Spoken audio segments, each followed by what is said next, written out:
Perfecto. Bueno, es un cliché, siempre nos dice, un inmenso honor estar acá, pero de verdad que sí, me alegra muchísimo la oportunidad que nos brinda la Escuela de Ingeniería. En nombre de la escuela agradezco a la directora doctora Justina Chávez por esta iniciativa. De verdad que muy contento de poder compartir con ustedes esta presentación, que cual espero puedan aprender. Sí quiero ponerlos en contexto. Imagínense que nosotros, esta presentación va a ser como que vamos a la playa y yo solamente vamos a ir a la playa y yo lo voy a llevar a que se mojen los pies solamente y nos vamos a ir otra vez, porque este tema es tan amplio y tan interesante que cada parte se puede considerar como un tema completamente adicional para poder profundizar. Agradezco de verdad a toda la participación de todos ustedes, pero de manera muy particular, hoy cuento dentro de, de los presentes con nada más y nada menos que la presencia de mi hijo mayor, que está estudiando también ingeniería civil. Y nada, para mí es un honor de que mi hijo pueda ser parte de esto y que le pueda servir de motivación para que pueda seguir adelante. Antes de iniciar la presentación, yo no sé si ustedes, no sé si les gustan los videos. Yo quiero dejarle, que quiero compartir con ustedes algo muy, muy personal. Como sé que la mayoría están acá, son estudiantes de la escuela, pues quiero dejarle, compartir con ustedes uno de los momentos más, no sé cómo llamarles, más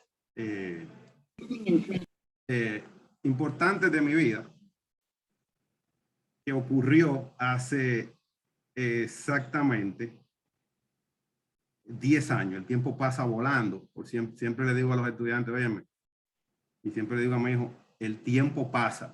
Hagas tú o no hagas nada, el tiempo va a pasar. Pues entonces, que en ese transcurrir del tiempo, que te encuentres haciendo algo.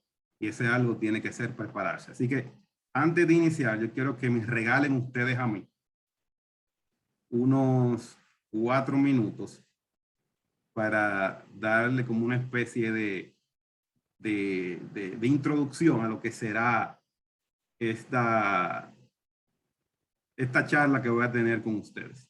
Me dicen si pueden ver la pantalla. Ok, dice que sí, entonces voy a compartir con ustedes. Me dejan saber si se escucha.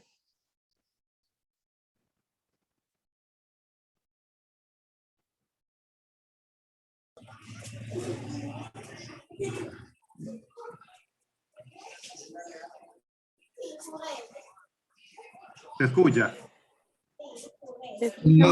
No se oye, Norberto, no se oye. Esto tiene problema el audio. Déjenme ver, bueno, pues hay problemas con el audio. Quería compartir. Saludos, Norberto. Sí. Mira, cuando vayas a compartir la pantalla, darle a que la comparta con audio. Donde dices compartir la pantalla completa, tú le vas abajo ahí como un check mark, que es para el audio. Mira, a ver. No, aquí no aparece la opción. O sea, tengo... Okay.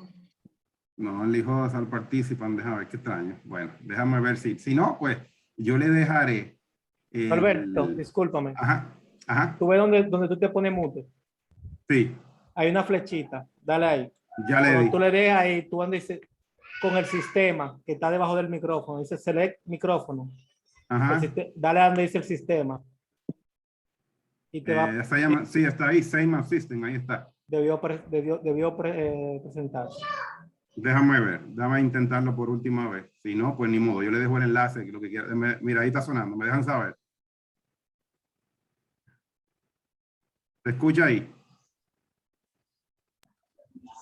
No. Bueno, lo que quería compartir con ustedes, que lamentablemente no se pudo, esta que están viendo en la pantalla fue mi ceremonia de graduación de la Universidad de Puerto Rico en el 2011. Mírenlo ahí, eso fue pasado en Televisión Nacional de Puerto Rico, cumpliéndose 100 años de la universidad. Y ahí se ve el momento donde me están presentando, ahí soy yo, claro, unas cuantas libras encima. Y es una ceremonia muy, muy especial, la ceremonia de doctoral, porque miren cómo ese que va detrás de mí es se llama mi advisor, el que fue mi guía durante todo mi estudio doctoral. Y me acompaña y es el que prácticamente viste a uno durante la ceremonia. Voy a adelantarla. Yo después les voy a compartir el link por el chat para cuando tengan tiempo la puedan ver. Ese es el momento cuando me están invirtiendo. O sea, ese que está ahí el presidente de la universidad, el rector de la universidad, porque la Universidad de Puerto Rico funciona como la UAS, que tiene varios recintos. Yo estudié en el recinto de Mayagüez, que es el especializado en ingeniería. Y entonces este es el momento cuando me entregan el diploma y quedó grabado para la posteridad, porque sí, siempre donde he ido he estado muy orgulloso de mis raíces y principalmente de mi país. Me siento muy orgulloso y siempre he sentido orgullo de ser dominicano y de haber sido egresado de la Universidad Autónoma de Santo Domingo. Eso que ustedes ven ahí, yo rompí el protocolo, pero quise demostrar y quise sacar mi bandera para demostrar mi orgullo y que también se puedan notar de que nosotros los dominicanos podemos. Y eso se lo quiero dejar a ustedes, quizá a la mayoría de los que están aquí, que son estudiantes, que al igual que yo en su momento, estuvieron en las aulas y ven quizás el futuro algo, o sea, no muy claro. Sin embargo, yo quiero decirles que siempre que se trabaje, se van a lograr los resultados, pero hay que trabajar duro sin descanso para poder lograr el resultado que uno anda buscando. Entonces, vamos a iniciar con lo que es el tema que quise compartir con ustedes, que es diseño basado en desempeño, ventajas y retos de la filosofía que controlará el diseño y evaluación de estructuras. Entonces, esto sería una breve agenda. Voy a tratar de hacer lo más práctico posible. Aquí está la agenda, lo que es la motivación, introducción. O sea, esos son los puntos que vamos a estar mirando durante esta presentación. Entonces, como punto de motivación le debo esta frase que me parece genial, que dice, intenta y falla, pero nunca falles en intentarlo. Te estás derrotado cuando dejas de intentarlo, pero mientras tengas aliento y hagas las cosas con corazón, al final el éxito va a ser el resultado. Entonces, iniciemos. Me gusta mucho esta gráfica porque muestra lo que es el inicio de la ingeniería estructural. ¿Cómo inició todo esto? Se inició reconociendo la presencia de las cargas que actúan sobre un elemento estructural y que esas cargas tienen un efecto sobre los miembros y sobre los materiales que forman el elemento y que ese elemento no se cae porque hay algo dentro, internamente, que no lo permite, que es lo que es su resistencia. Y hay alguna relación entre lo que es la carga que se está aplicando y lo que el elemento internamente resiste. O sea, ahí inició todo. En esa figura que ustedes ven ahí se resume lo que fue el inicio de esto que llamamos la ingeniería estructural. Entonces, ¿cómo ha ido la evolución del entendimiento de las estructuras durante el transcurrir de la existencia de la humanidad? Pues ahí está. Me disculpan que hay algunos gráficos que van a estar en inglés, pero aquí les voy a presentar gráficos, algo breve, que todo inició con lo que se llama el método en inglés es Allowable Stress Design, o diseño, el método por esfuerzo admisible, que luego fue pasando a lo que es la formulación de diseño por estado límite, luego por el diseño último. Finalmente, estamos entrando al diseño basado en capacidad y a lo que nosotros estamos hoy, al diseño basado en desempeño. Y finalmente, donde nos dirigimos, es lo que dice acá, es diseño basado en riesgo integrado y también en riesgo basado en consecuencias. Es lo próximo que viene por ahí. A lo mejor ustedes han escuchado mucho eso, el desempeño, ¿verdad? Pero desempeño no es un invento, incluso. De hecho, todo en la misma vida, donde nosotros laboramos, pues o sea, se nos mide, a nosotros somos medidos. ¿Y cómo se mide? Pues se mide el desempeño o cómo uno realizó alguna labor, ¿verdad? Lo mismo a los estudiantes, que el profesor mide su desempeño y al final lo que obtienen es una nota.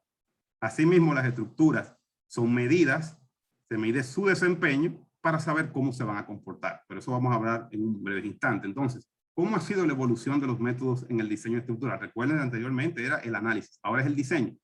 Primero pasamos de lo que es un diseño intuitivo, que era por prueba y error. A partir de ahí subimos el siguiente escalón, que ya llegó el conocimiento, y vienen entonces el diseño basado en códigos. Posteriormente, el próximo escalón es el diseño basado en desempeño, que ya estamos viviendo. Luego viene el diseño basado en riesgo y consecuencia, el diseño basado en resiliencia, que son dos conceptos nuevos que se están desarrollando en la actualidad. Entonces, miren qué interesante esto. Lo que cuando estudiamos historia, en las clases, hemos escuchado lo que es el código de Hammurabi. Aquel código que decía, la más famosa es ojo por ojo, diente por diente, ¿verdad? Una ley de incluso ese conjunto de leyes estaba puesto en varios lugares en la Mesopotamia para que nadie alegara ignorancia de dicha ley. Entonces, miren lo que dice la ley 229. Dice, lo voy a leer. Si un constructor construye una casa para alguien y no lo hace de forma adecuada, y la casa que construyó colapsa y mata a su propietario, entonces el constructor morirá. Suena duro, ¿verdad? Entonces ahí vamos a ver. Primero, si vemos la ley, aquí viene en el código ya la parte de desempeño. Dice, se requiere algo. ¿Cuál es el requiere? Se requiere que la casa esté de forma adecuada. ¿Cuál es el desempeño que se espera? Que no colapse. ¿Y cuál es la consecuencia de que no se cumpla? Bueno, que si falla, el que la construyó morirá. Entonces, así es que se funciona esto del desempeño. Entonces, miren otro caso. En los códigos modernos, por ejemplo, establecen un caso de un parapeto que dice que la altura mínima que debe tener son 900 milímetros. ¿Verdad? Eso es lo que llama un código prescriptivo, eso es una receta. Sin embargo, miren lo que dice la Biblia, el libro de Deuteronomio, capítulo 22, verso 8. Cuando edifiques la casa nueva le harás un muro a tu azotea para que no traigas culpa de sangre sobre tu casa si alguien se cayera de ella. O sea que, aquí no me están diciendo, mira, tú tienes que ponerle mínimo tanto. No, es que no permita que nadie se caiga. ¿Cuánto le voy a poner? Lo que tenga que ponerle para que para que no ocurra que la consecuencia de que alguien se caiga. Entonces, ya miren más o menos cómo es, para que vayan siguiendo la idea de lo que es el desempeño. Entonces, de la industria actual de la construcción se basa en lo que son códigos y normas. ¿Qué hacen los códigos y las normas? Pues simplemente que nos dictan los requerimientos específicos que vamos a utilizar para diseñar y construir, establecen soluciones aceptables, nos dan procedimientos que se llaman prescriptivos, o sea, reglas, límites, es como una receta de cocina, una receta médica. La mayoría de estos están basados en lo que es en experiencia y no siempre se sigue un procedimiento de forma racional, sino es más por experiencia.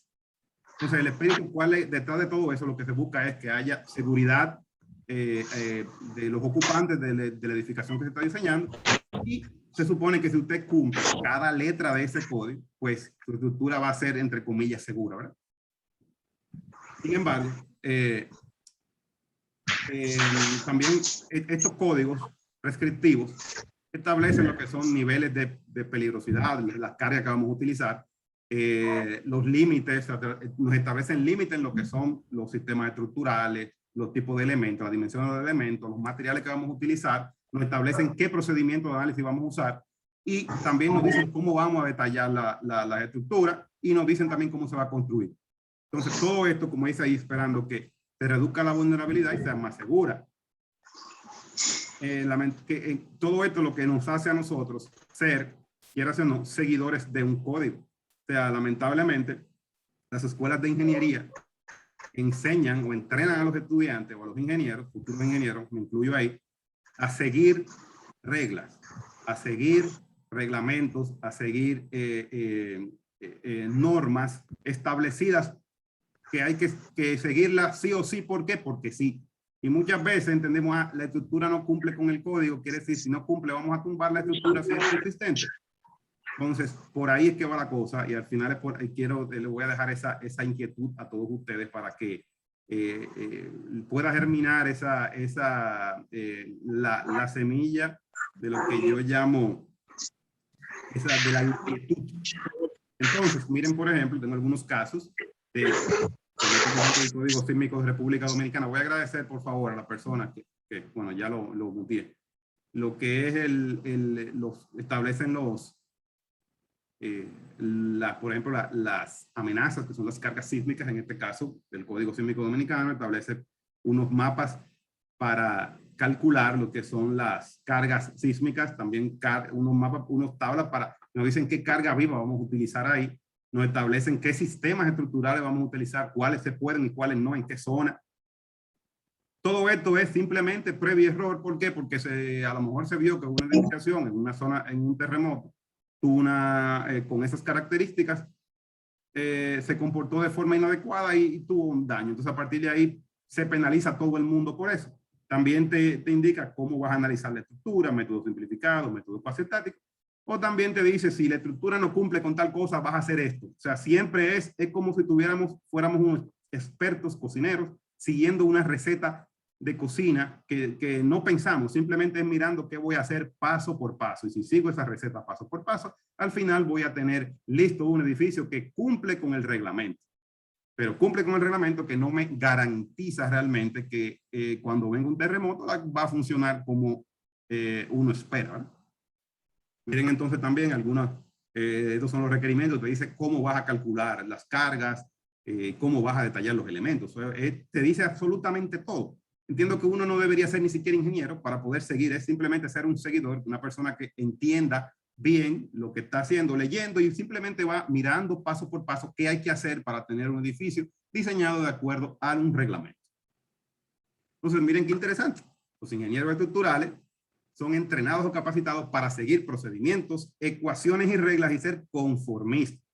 Por el otro lado, tenemos que los arquitectos se les anima a soñar y a ser desafiantes. Siempre hay la dicotomía entre los ingenieros y los arquitectos, que los arquitectos tienen unas ideas, wow, o sea, unas cosas espectaculares que dicen, pero ¿cómo se va a hacer? ¿Por qué? Porque siempre uno piensa, pero el código dice que tengo que hacer esto, tengo que tener elementos de abajo, tengo que hacer tal y tal cosa y tal cosa.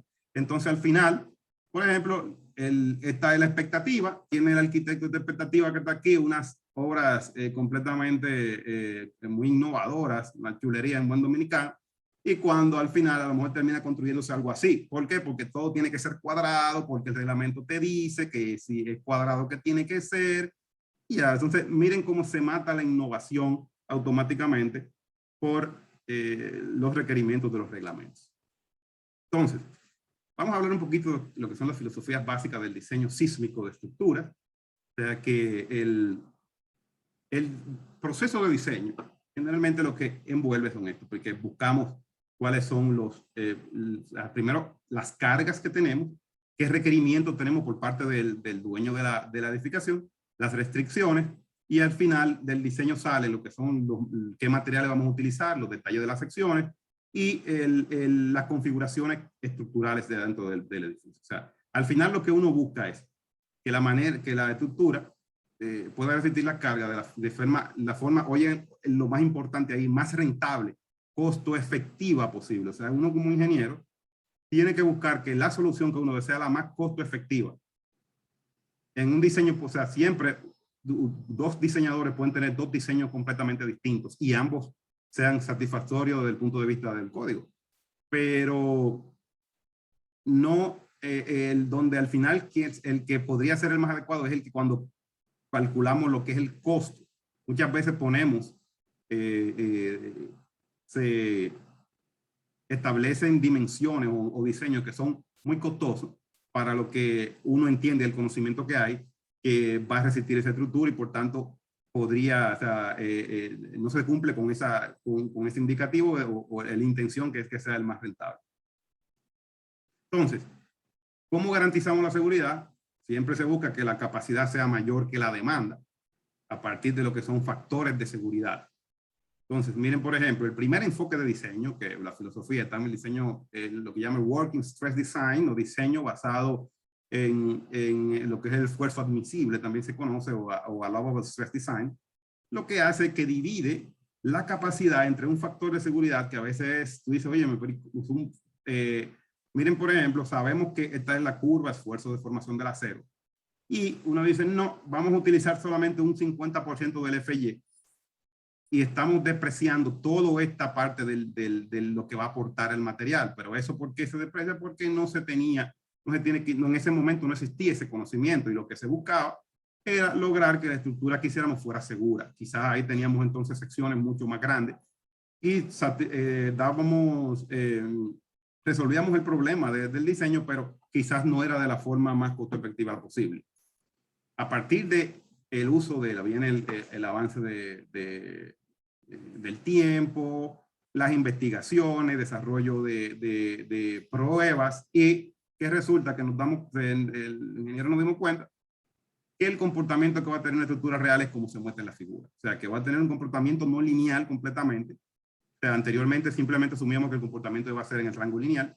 Aquí no, aquí sabemos ahora que tiene diferentes etapas de la estructura, incluyendo lo que es una rigidez inicial, viene también lo que es la primera fluencia, y se van identificando varios puntos en el comportamiento que están muy relacionados con lo que son la capacidad de los elementos que constituyen la estructura.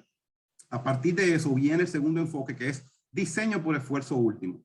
El diseño por esfuerzo último es el que nos enseñan en las aulas, en los cursos de diseño de la carrera, y se enfoca principalmente en lo que son deformaciones. Aquí hacemos un análisis, lo que llama de compatibilidad de deformaciones, asumiendo ya que el material está en su esfuerzo último, y a partir de ahí podemos buscar equilibrio en las secciones, y se derivan unas expresiones que nos sirven para determinar lo que es la capacidad del elemento nominal.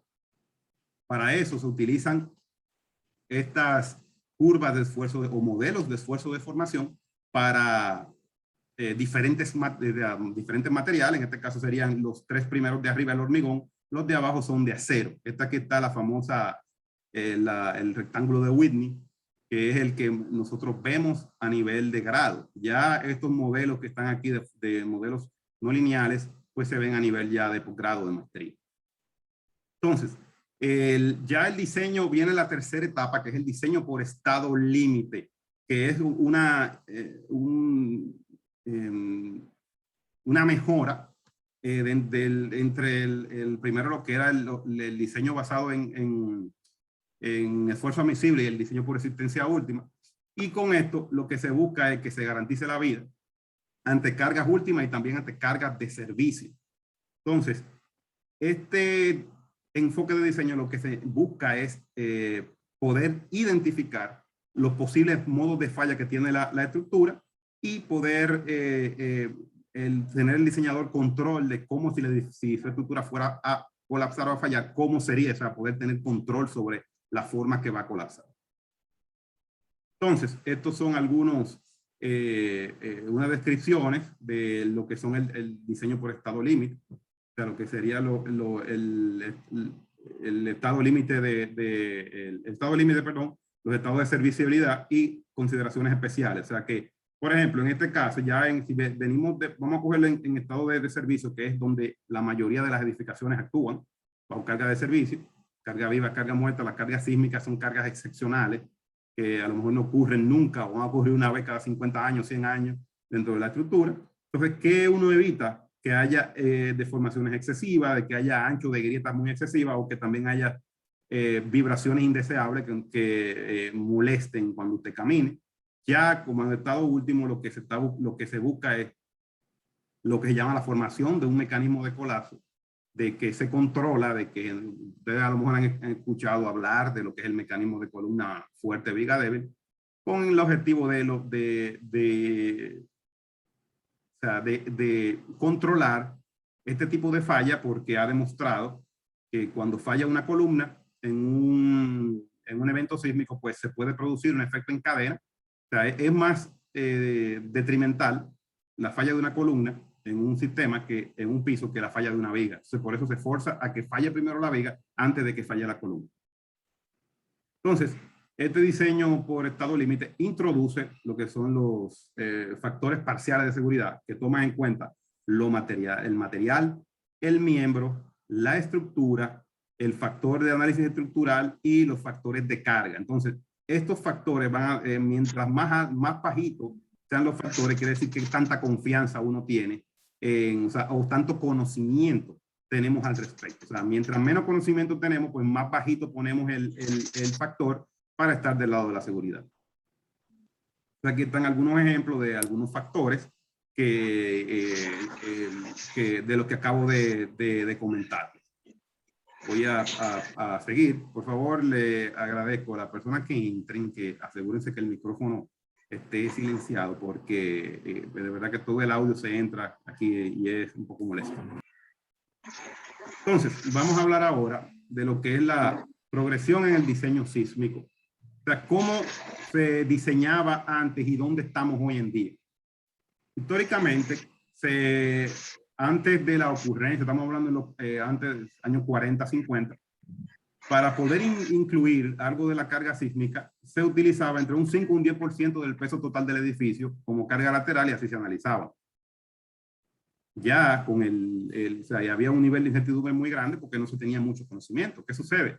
Que ya con el uso, con el avance, tanto en la parte investigativa y también con el avance de los recursos computacionales, pues y también se comenzó en los laboratorios a darse cuenta que las estructuras tienen una capacidad de deformación que puede ser usada dentro del diseño. Denme un momentico, que hay alguien que no ha... Déjame ver quién es. Ok, ya está. Ok. Entonces, tenemos ahora actualmente lo que trabajamos con este método, que es el método en el cual calculamos la carga sísmica mediante una carga máxima reducida por un factor de reducción de capacidad R, que va a depender de muchos factores, pero sobre todo que va a estar dominado por lo que es la capacidad que va a tener la estructura para entrar en el rango inelástico, dice, para energía. Entonces, actualmente la tendencia es trabajar con unas demandas de cargas reducidas, sacándole provecho al hecho de que las estructuras van a sufrir daño, o sea, se diseñan para que las estructuras sufran daños, pero que puedan lograr un desempeño, que es lo que se logra aquí con este método de diseño, que también vamos a estar mirando en un breve instante. Entonces, la filosofía de diseño para resistencia sísmica y eventos extremos, podemos definir estos 4 métodos, que es el diseño basado en fuerzas, que hace este método que se reducen las fuerzas y se limitan los esfuerzos, eso es una. El otro es diseño basado en desplazamiento, o sea, se permite que se exceda de cierta forma la razón demanda-capacidad, siempre y cuando se delimite la capacidad que tenga la estructura de desplazarse. El diseño por capacidad es la especie de colocar fusibles en puntos estratégicos, en los cuales, como por ejemplo cuando usted tiene un sistema eléctrico y hay una sobrecarga en el sistema, para evitar que se dañen todos los equipos en una casa, una empresa, pues hace que se queme el fusible. Y entonces simplemente usted reemplaza el fusible y ya protegió todo. Entonces exactamente funciona así. Uno podemos colocar esos fusibles en puntos estratégicos de la edificación, y que si se daña, pues simplemente podemos hacer la reparación y poder lograr que la estructura recupere un porcentaje importante de su capacidad inicial. Por último, el diseño basado en energía, que es ya utilizando aparatos, ya esto es un poquito más moderno, lo que son aisladores de base, también amortiguadores, que básicamente es base por energía. Se disipa todo lo que es la carga sísmica.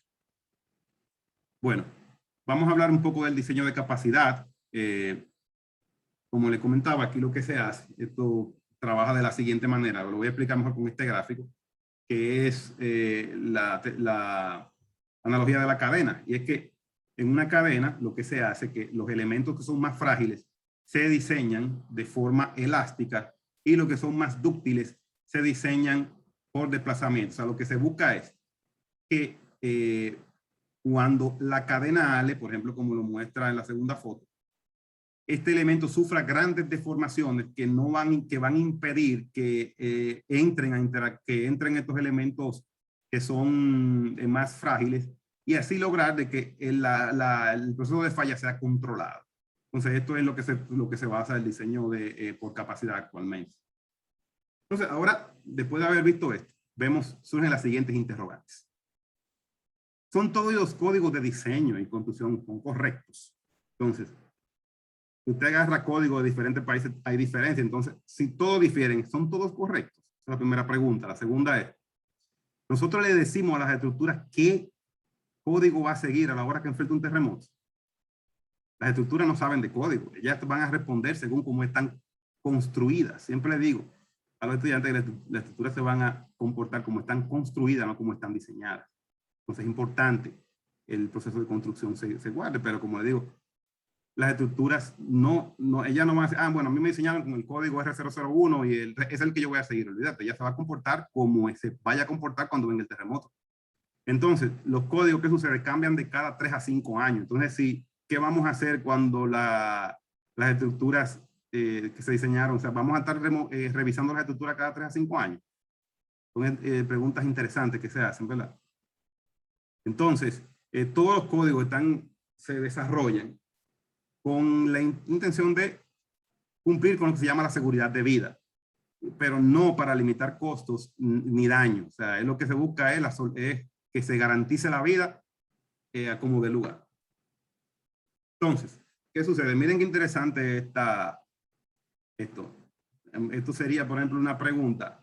El público, estamos en un edificio, el público pregunta, ¿el edificio será seguro? Le pregunta el diseñador estructural. Entonces el dueño le pregunta también, óyeme, ¿el edificio va a colapsar o se va a dañar cuando venga el terremoto? ¿Puedo usar mi edificio después que venga un terremoto de tal magnitud?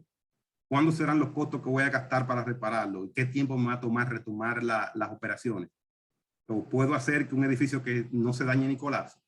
Y el ingeniero estructural lo que va a decir, bueno, yo no estoy seguro, pero te puedo asegurar que yo seguí el código al pie de la letra. O sea, siempre, en este caso, los códigos van a funcionar como un escudo que nos va a proteger ante cualquier demanda, pero en realidad no estamos contestando. O sea, los códigos actuales no pueden contestar ninguna, o sea, con certeza, ninguna de esas preguntas que están ahí. O sea, yo no lo puedo asegurar. Simplemente seguimos reglas, diseñamos y esperamos que la suerte nos acompañe y que cuando venga el terremoto el edificio se comporte de la forma que uno espera. Pero no sabemos específicamente qué porcentaje se va a dañar. ¿Por qué? Porque el código te manda a diseñar algo, pero no en el mismo reglamento no te indica o no hay una forma de que te force a que diga, ok, tú diseñaste para esta capacidad o para seguridad de vida, pues demuéstramelo por otro análisis que realmente tu edificio diseñado va a cumplir con eso. Entonces, los códigos no garantizan, o sea, simplemente tú seguir el código no te garantiza que vas a tener un comportamiento adecuado. Y como dice la frase final, terminamos cambiando las reglas cada 3 años o inventando algo nuevo. O sea, siempre cada 3 años te digan el código ACI se cambia. El ACI, por ejemplo, aquí en el reglamento sísmico dominicano, se hizo, duramos en la primera modificación, fuimos del 79 hasta el 2011 con la misma reglamentación. Entonces, ¿qué pasó en ese periodo? Todas las estructuras que se hicieron están mal diseñadas.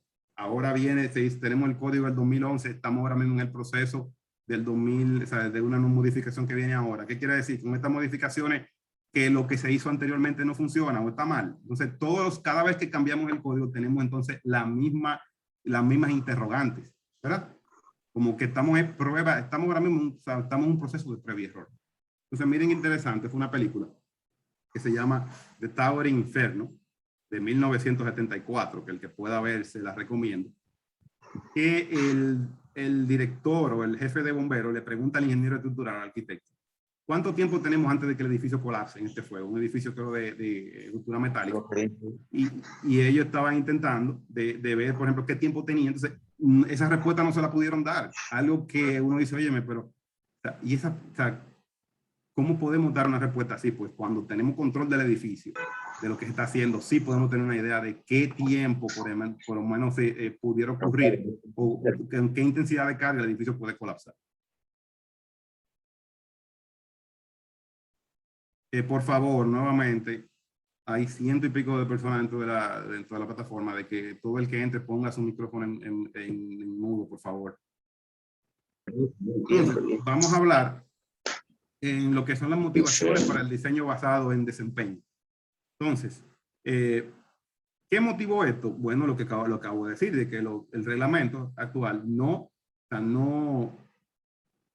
tiene, o sea, no responde preguntas muy puntuales que las personas quisieran saber al momento o sea, cuando tienen una edificación diseñada, que van a habitarla o que van a comprarla, ¿verdad?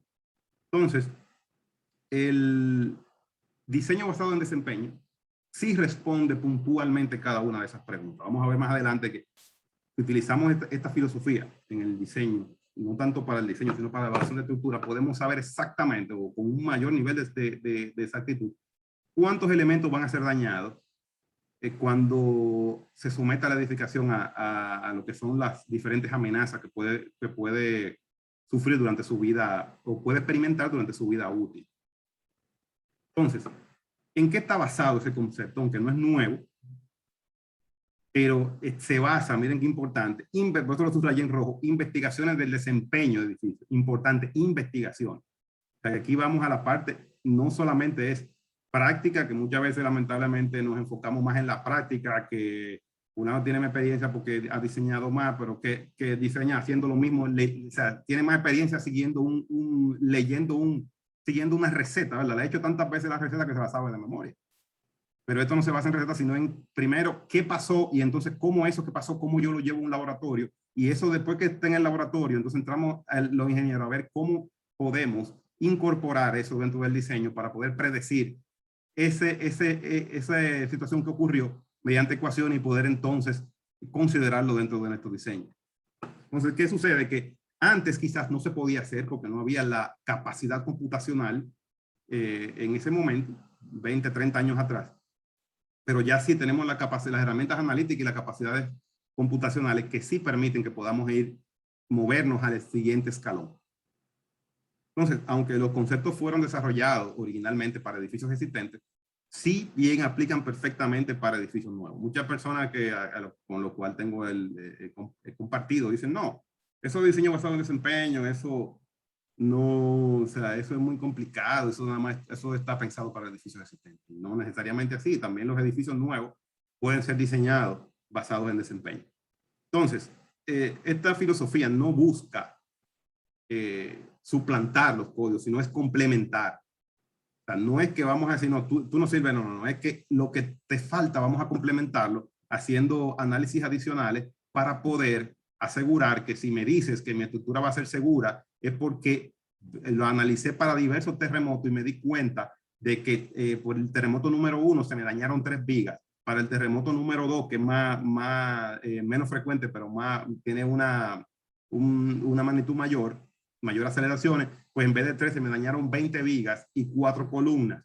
Entonces ahí yo puedo ir mirando y decir, ok, ¿cuál es el escenario que tengo de daño? Y no solamente daño, también qué tiempo me puede tomar reparar, en costos, y qué tiempo me va a tomar eso volver a la estructura poder utilizarla. Entonces, bueno, vamos a seguir. Voy a seguir un poquito también. Esto ya lo hablé hace un poquito más adelante. Vamos a hablar también lo que es esta parte como dice un concepto en evolución. ¿Qué sucede? Los reglamentos actuales limitan, como vimos, el uso de los sistemas estructurales que van a utilizarse. Sin embargo, por ejemplo, hay sistemas que lo máximo que pueden usarse son tantos niveles. Si yo tengo un edificio rascacielos multipiso, no hay forma de yo diseñarlo por un código. Entonces tengo que diseñarlo por desempeño, o sea, someterlo, tengo que hacer entonces pruebas, por ejemplo, modelos a escala para poder someterlos a mesa vibratoria, ver cómo se va a comportar, modelo en túnel de viento. De hecho, cuando tengan tiempo, busquen el edificio, se llama Trump Tower en Panamá. Trump, el apellido del presidente, el expresidente de Estados Unidos, la torre es de él, que ese edificio tiene forma de una arpa, y para construirlo o sea, el diseño hubo que ir a Inglaterra a montar un modelo a escala, llevarlo a un túnel de viento para poder probar y decidir quién iba a controlar el diseño, si el terremoto o el viento. Y así fue que se diseñó. ¿Por qué? Porque no había código con lo cual se pudiera seguir. Entonces el hecho, si no hay un código, no tenemos la capacidad de ingeniería para poder diseñarlo. La respuesta para muchos no. ¿Por qué? Porque yo lo que sigo es un código. Si no hay código, pues no se puede diseñar. ¿Verdad? Entonces, de eso no se trata. Hay que moverse. Así como avanza el tiempo, nosotros también tenemos que movernos. Entonces, hablando de lo que es los métodos prescriptivos, lo que generalmente lo que incluyen son, como decía, recetas, y garantizan un mínimo o sea, los requerimientos mínimos que debo cumplir para que mi estructura, entre comillas, sea segura, ¿verdad? Entonces, estos mínimos necesarios generalmente tienen unos detalles muy elaborados que debo seguir para el asunto del detalle, de los elementos. En este caso serían los elementos de borde en muros especiales de acortante. También contiene, o sea, todos los códigos. Esto tampoco, como decía, no es tan nuevo lo del diseño basado en desempeño, porque los mismos reglamentos establecen unos acápites que le establecen que puedas utilizar algún método alternativo siempre y cuando pueda demostrar que funciona, y tiene que ser aprobado por lo que es el oficial a cargo. En este caso sería en República Dominicana el Ministerio de Obras Públicas. Entonces ahí también, cuando no hay un método, cuando hay un método alternativo, entonces sí entra en juego también. Esa es otra alternativa que tenemos, que es el diseño basado en desempeño. Entonces, vamos a ver cómo inicia todo esto. El diseño basado en desempeño se inicia por una investigación desarrollada por el Comité Visión de la Asociación de Ingenieros Estructurales de California, el CAOC por sus siglas en inglés, en un informe que se hizo en 1996 luego del terremoto de Northridge en California. Entonces, este comité estuvo financiado por la Oficina de Emergencia del Estado de California, junto con la Agencia Federal de Manejo de Emergencia, lo que es el FEMA por sus siglas en inglés. ¿Por qué? Porque, como dice aquí la tercera frase, el FEMA en Estados Unidos, cada vez que ocurre un desastre, pues siempre FEMA va a la ayuda y da dinero a las personas. Entonces FEMA en un momento estuvo cansada de que en una época en Estados Unidos, principalmente en California, tuvieron tantos terremotos de magnitud 5.8 superiores, que había provocado tanto daño, que decían, oye, nosotros no podemos seguir cargando con todos estos costos, y hay que hacer algo, porque algo está pasando, que los edificios que están siendo diseñados con los reglamentos en el momento existentes, no funcionaban, porque los edificios estaban cayendo, ¿verdad?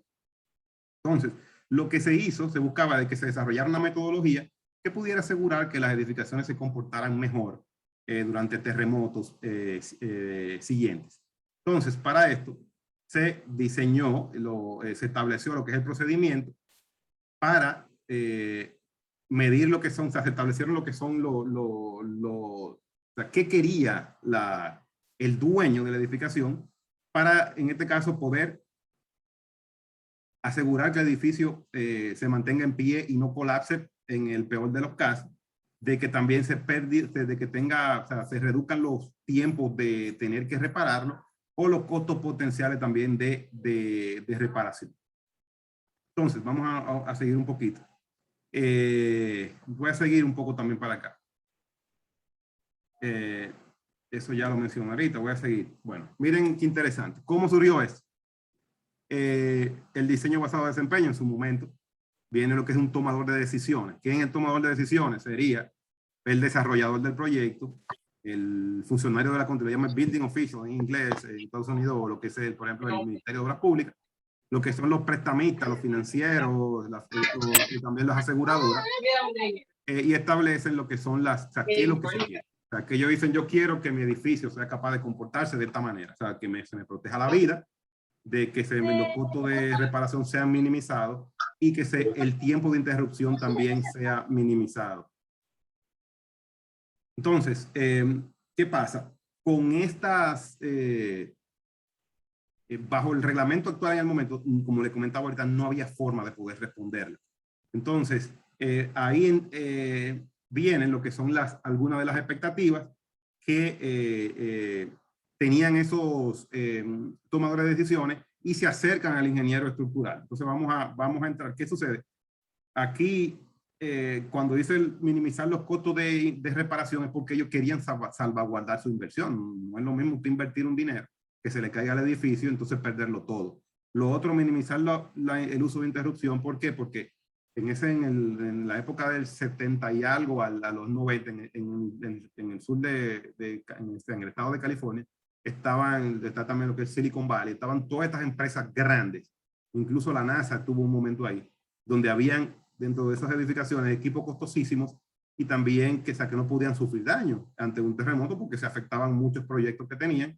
A su vez, había muchos empresarios, por ejemplo, que se les cae un edificio y por ejemplo, si manejan tecnología, podían perder, o sea, salirse de mercado, y eso significa entonces quebrar. Entonces, eso querían controlar lo que era el tiempo mínimo de interrupción que duraba o sea, en volver a reocupar su edificio.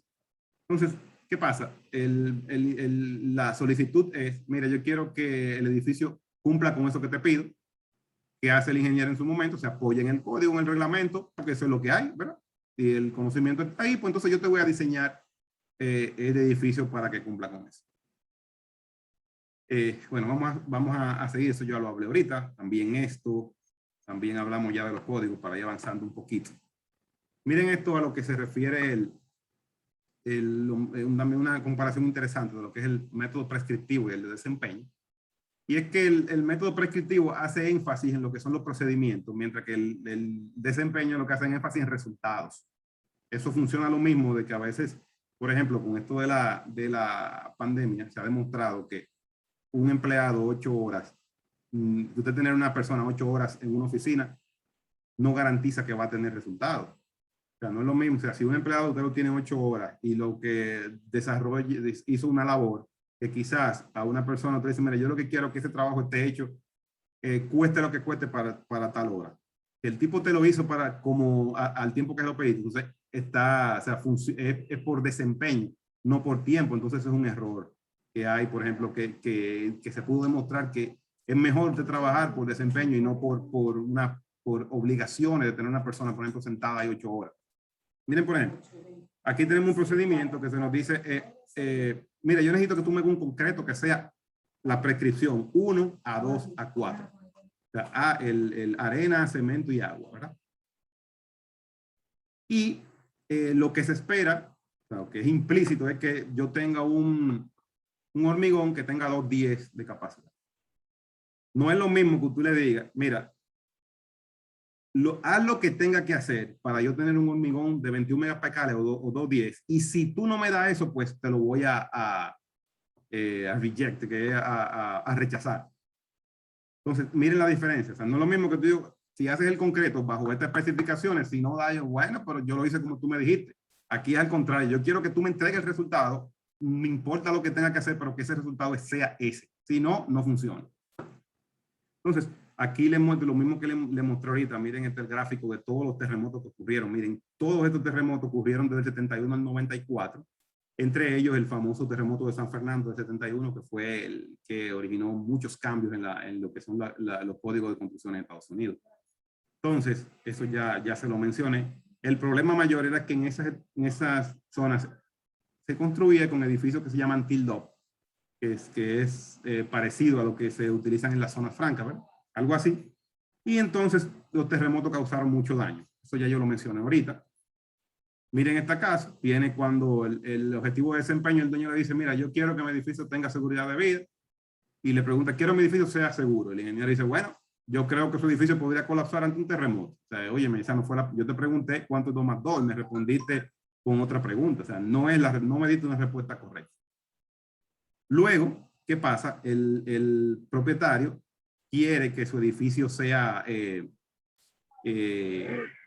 seguro, y lo que se hizo fue en el reglamento, bueno, vamos a hacer unas modificaciones. ¿Qué se incluyó para el reglamento del 79?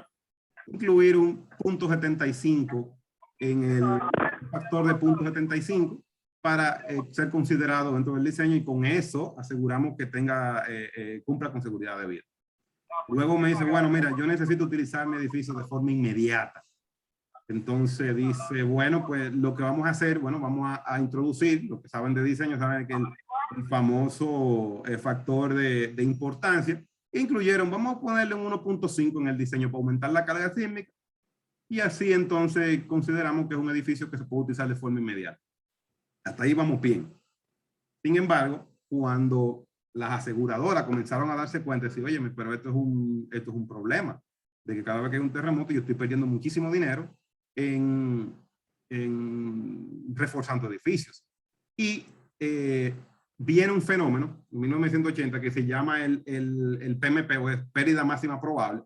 Y ellos dijeron, ok, si tú me vas a traer un edificio para que yo te lo asegure, tú tienes que demostrarme que ese edificio, luego de un terremoto, el máximo esperado, sea capaz de que los daños que sufra sean, yo los pueda reparar con un 20% de lo que me cuesta el edificio. Entonces, comenzaron los ingenieros, y entonces, ¿qué vamos a hacer? Vamos a utilizar un factor de 1.25, o sea, tú le preguntabas a 10 ingenieros y 10 ingenieros te daban soluciones completamente distintas. ¿Por qué? Porque no había forma de evaluarlo. Entonces, ahí viene en el código y dice, ¿y qué vamos a hacer? O sea, ¿por qué factor lo vamos a multiplicar? No había seguridad. Entonces, a partir de ahí surge lo que es el Comité Visión 2000 y establece lo que son la primera generación de procedimientos para, en este caso no era diseño, era reforzamiento de edificaciones, como les comenté al inicio, que era el FEMA el ATC 40 y el FEMA 273, que más o menos eran una guía, eran muy similares, hasta que llegaron lo que es el AC 41, en 2006 ya tenemos el AC 41-17, lo que creo que es del 19 ya también, que establecen cuáles son las directrices que vamos a utilizar para, aunque dice Seismic Rehabilitation of Existing Buildings, no para edificios existentes, también para edificios nuevos puede usarse. Entonces, bajo este proyecto se desarrollaron esos documentos y se establecieron los lineamientos que deben seguirse para que las estructuras puedan ser diseñadas siguiendo el diseño por desempeño.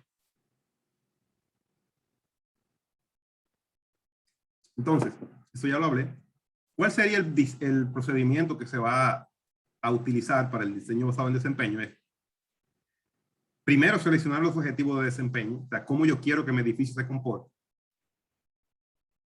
Se realiza el diseño preliminar utilizando, como les comenté, los códigos vigentes. Luego evalúo la capacidad que tiene ese edificio ante ciertos escenarios de terremoto. Si su comportamiento es adecuado, o sea, si cumple con el objetivo que quería. Si es así, pues lo construyo. Si no, reviso el diseño nuevamente y vuelvo a un proceso de prueba y error hasta que este ciclo se rompa de dos formas. Uno, que cumpla, o dos, es que el dueño te diga, mira, ese diseño para lograr llegar a ese desempeño, pues yo no tengo el dinero para eso. Entonces vamos a tener que bajar el objetivo. O sea, que ahí es que se detiene este proceso. Entonces, ya esto más o menos es lo que dije en palabras en el gráfico, ahí está. Entonces, la demanda en el proceso, para poder establecer lo que son los niveles de desempeño, se toma lo que es un terremoto esperado, que generalmente es un porcentaje de probabilidad en una cantidad de años, en este caso 50, más el nivel de desempeño máximo, o sea, la cantidad máxima de daño y que se espera cuando ocurre ese terremoto. Entonces, generalmente esta función viene del terremoto como en 2, 10, aquí 150 y un error, 50%. O sea, un 2%, un 10%, un 50% en 50 años. O sea, mientras más va bajando, o sea, mientras más alta es la probabilidad, porque el terremoto va a ser más frecuente. Mientras menos, el número es más bajito porque es menos frecuente, o sea, más altas van a ser las aceleraciones que se esperan.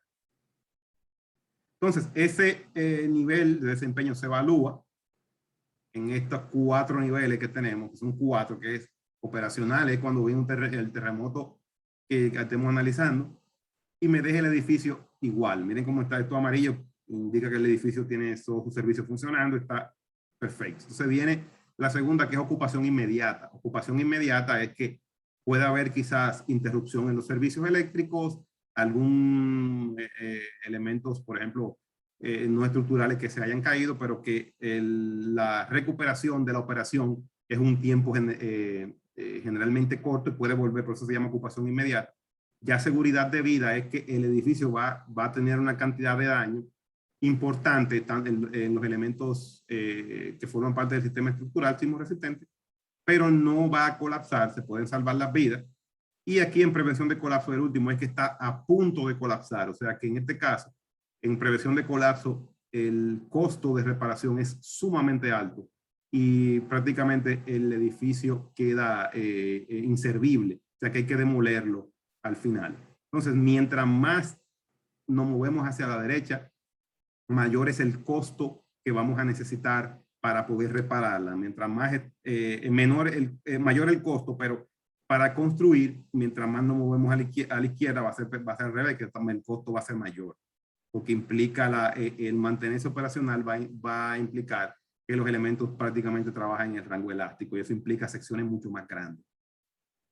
Aquí están algunas de las características de lo que es el daño operacional. O sea, miren, simplemente voy a ir en puntos bien, en zonas puntuales. Por ejemplo, cuando tengo menos de un 5% del valor de reemplazo, o sea, queda operacional.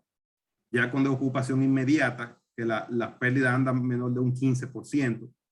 Cuando es seguridad de vida, las pérdidas andan entre un 15 y un 30%.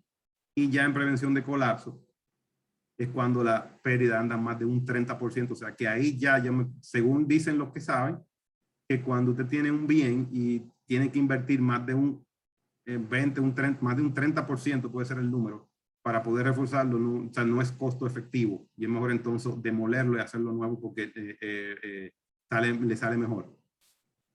Entonces, ¿qué pasa? La primera generación de códigos que les mostré ahorita se enfocaba en lo que era ya el análisis no lineal de las edificaciones, pero a través del análisis no lineal estático, que es lo que se conoce como el pushover. ¿Y qué hace el pushover? El pushover lo que hace es que empuja la edificación en una dirección hasta que se van formando. O sea, obtenemos lo que es la curva de capacidad, importante, todos los elementos se considera que van a estar trabajando en el rango no lineal, y al hacer el empuje del edificio vemos en qué condiciones queda al final o sea, del proceso. Generalmente el empuje se hace teniendo en consideración un desplazamiento establecido para que lo indica uno hasta que, o sea, lo que sería el punto de desempeño o cuál es el desplazamiento máximo que se espera que alcance esa edificación y ver a ese punto de desplazamiento la cantidad de daño que tiene. Como le dije ahorita, las pérdidas o daños a medida que me muevo a la derecha pues van a ser mucho mayores.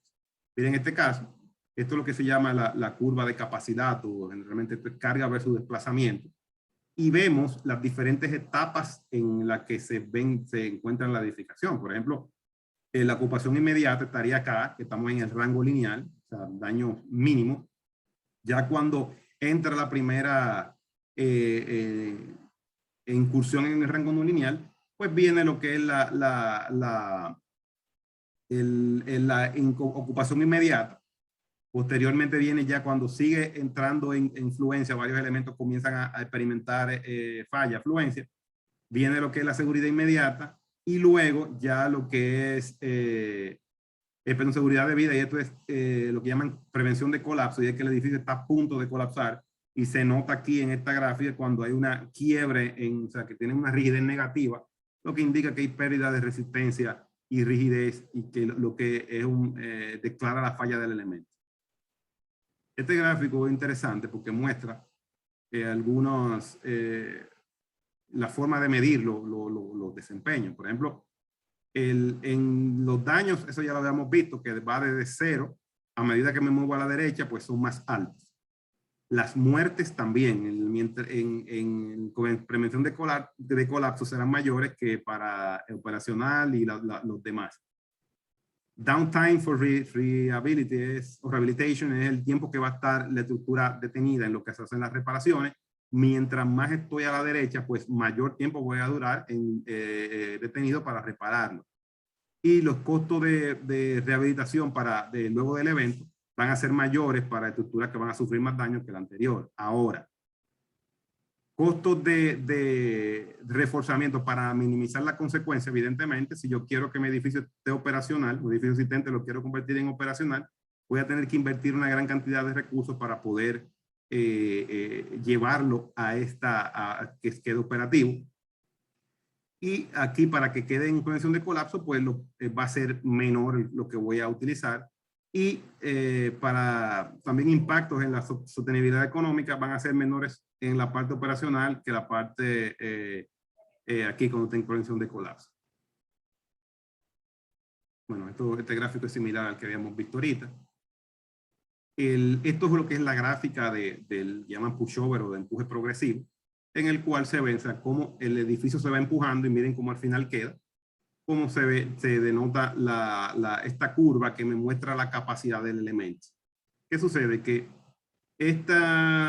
al inicio, este tipo de análisis estaba limitado a estructuras, o sea, se hacía todas las estructuras, pero este tipo de análisis tiene un límite y es que solamente funciona cuando las estructuras se comportan, que son regulares y que tienen un primer modo de vibración, como se muestra en la figura. Pero si tengo edificios que tienen, por ejemplo, la participación del primer modo está por debajo del 75%, pues no es representativo y hay que utilizar entonces otros métodos más sofisticados.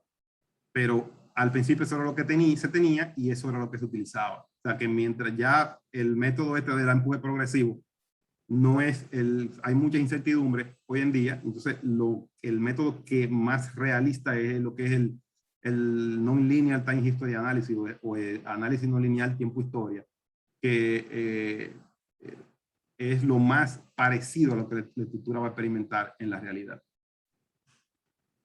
Entonces,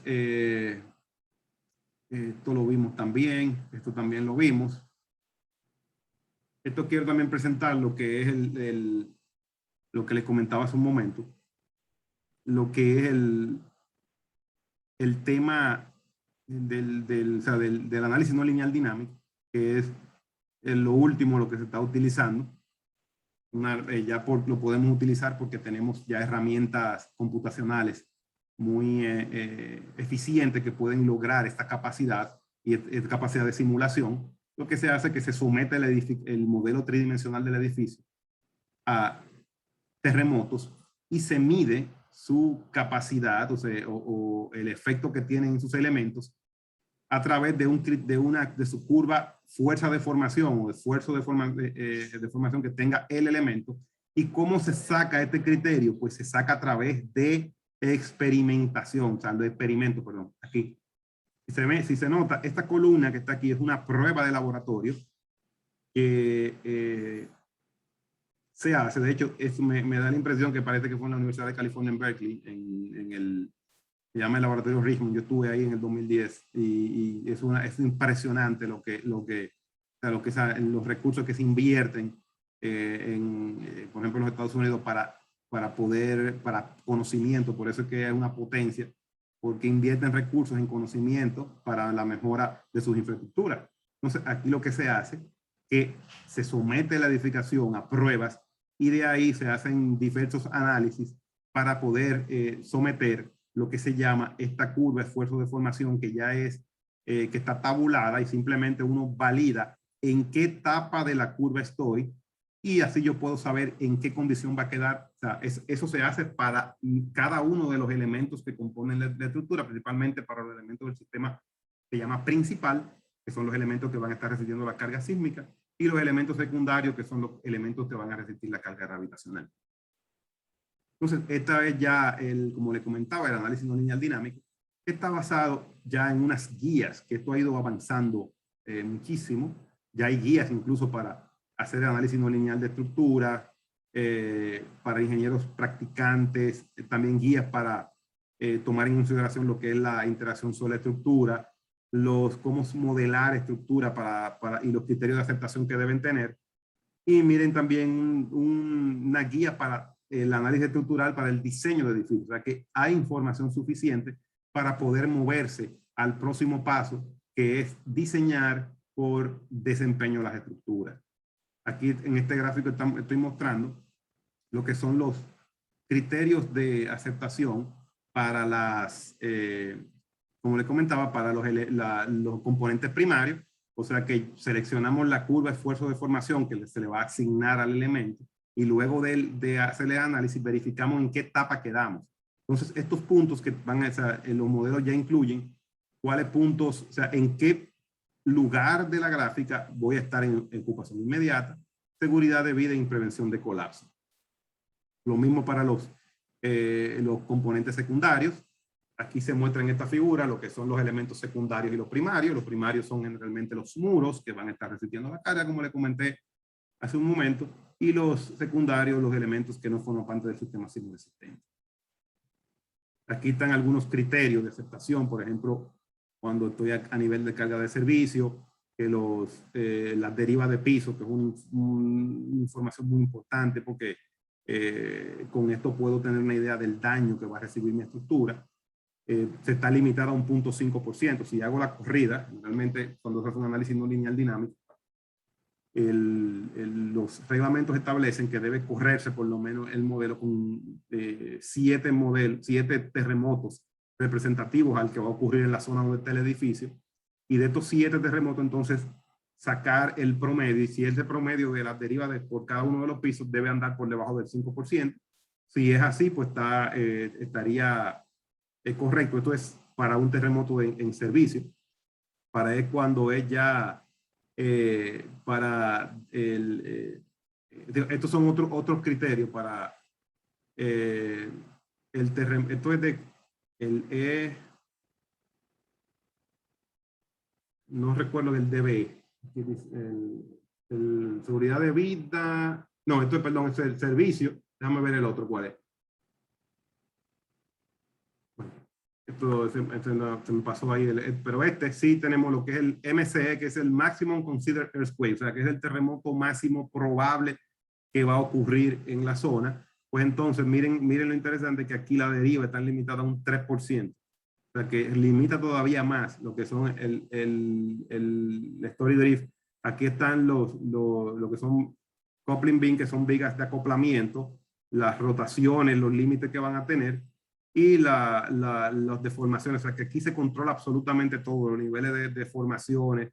¿Y eso por qué se hace? Porque ya en la estructura, como estamos considerando comportamiento no lineal, es como si yo tuviera la estructura instrumentada completamente y puedo tener información al momento al final del terremoto, lo que ocurrió.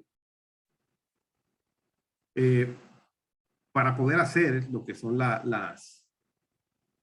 análisis o el diseño por desempeño, ya contamos con varias herramientas. Dentro de ellos se destacan, dentro del grupo del CSI, lo que son el ETAPS, el SAP 2000, o sea, para este caso, por el aspecto de respuesta, esto es para diseño.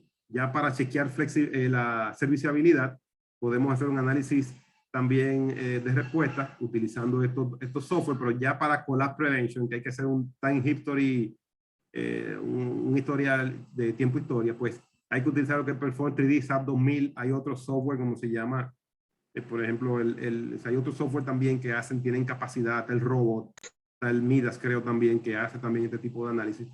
Y hay un software también que es de investigación, que es gratis, que se llama el OpenSys, que también puede ser utilizado para poder hacer este tipo de análisis.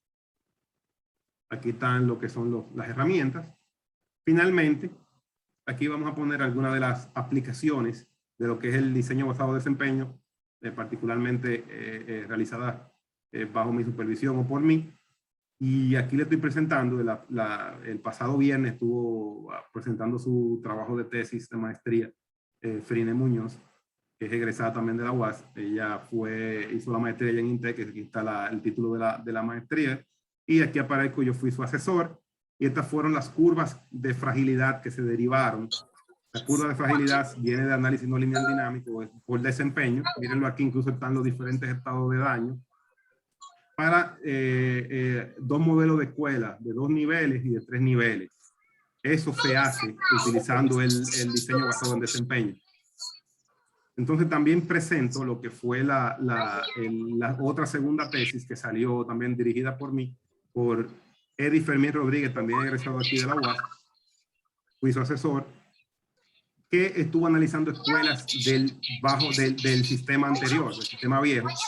Y aquí vemos las curvas de fragilidad que son completamente distintas. De hecho, miren la comparativa para escuela de 2 niveles.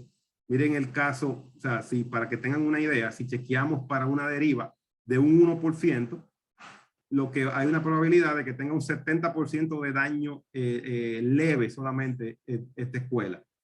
De la escuela de 2 niveles, ese modelo. Sin embargo, si nos vamos a un 1%, miren la diferencia, que va a tener un por ciento de aproximadamente un 18% de probabilidad de colapso, pero ya de daño severo va a tener un 82%, o sea, el misma escuela. O sea, esto nos da una idea de qué tan distintos son los comportamientos de las escuelas del antiguo modelo con los de ahora y la vulnerabilidad del riesgo que representan. Eso es tanto para el de 2 niveles, el de 3 niveles también es muy similar también aquí para el 3 niveles. Ya para un caso de una deriva de un 1%, lo que tengo un 20% de probabilidad de daño moderado y un 80% de daño leve. Si me voy aquí a un 1%, tengo prácticamente como un punto, o sea, prácticamente aquí lo que hay es un 20% de daño severo, un 50% de daño moderado y un 30% de daño leve que pueden sufrir. O sea que el daño es muchísimo mayor con las escuelas del sistema viejo por la construcción, el tipo de construcción que tiene. Finalmente, ya para el caso de puentes, esto fue un proyecto que se hizo en un proyecto de investigación dirigido también por mí. Este que estoy aquí soy yo conmigo, Rick. Y fue realizado en Moca. Ese es el puente, lo que son de Moca, el puente de la comunidad del Cacique, que se cayó bajo un temporal de lluvia. Y entonces nosotros hicimos, ese proyecto fue bien interesante porque se utilizó mucha tecnología. O sea, esto que ven aquí es este que aparece el doctor Khalil Erazo, que es una eminencia en todo lo que tiene que ver con instrumentación sísmica aquí en el país. Y lo que estamos haciendo es, en este puente, instrumentando el puente, poniendo sensores. Aquí lo que aparece en rojo es la cantidad, ahí se ven 5, pues eran 10 sensores que habían colocado en esas posiciones. Y se puso un camión a cruzar el puente para poder hacer que el puente se excite y pueda vibrar y poder capturar lo que son la característica dinámica del puente. Entonces aquí tenemos, esto fue lo que salió de la lectura, y estos puntos que están aquí representan las frecuencias que se midieron de la estructura. Por tanto, lo que se hizo, el modelo estructural fue calibrado, se ajustó para que estas frecuencias que fueron identificadas el puente lo pudiera reproducir, y ya teníamos un modelo calibrado, con lo cual hicimos varias corridas con varios terremotos y se derivaron lo que son las curvas de fragilidad para ese puente. Entonces, finalmente, con esto concluyo. Actualmente, como comentaba la doctora Justina en la presentación, yo soy profesor investigador del INTEC y acabo en el 6 de agosto, había sometido una propuesta el año pasado y me informaron que fue otorgado los fondos.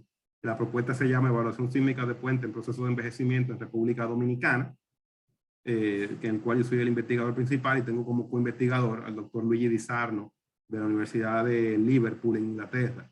Entonces, en este proyecto, lo que se van a hacer es que los puentes se van a analizar, se van a modelar a un nivel de detalle con el cual vamos a poder tener, o sea, medir la respuesta de estos puentes a nivel micro y poder, a la hora de las simulaciones, tener una idea de cuál es el daño que pudieran sufrir luego de varios escenarios, y poder recomendar soluciones que sean costo efectivas y no ponerse a estar gastando, inventando, o sea, reforzando estructuras sin un criterio. Entonces, con esto termino. Agradezco a ustedes la presencia y la paciencia que tuvieron de escuchar la charla, y quedo abierto a cualquier tipo de pregunta. Bueno, antes de que se me olvide, que tenía pendiente eso, que la doctora Justina mencionaba, le hacía una pregunta que quería que le aclarara, y es que el NRM, Building Engineer, que es mi oficina, tiene mis iniciales, Norberto Rojas Mercedes. Espérate, que esto es una clase.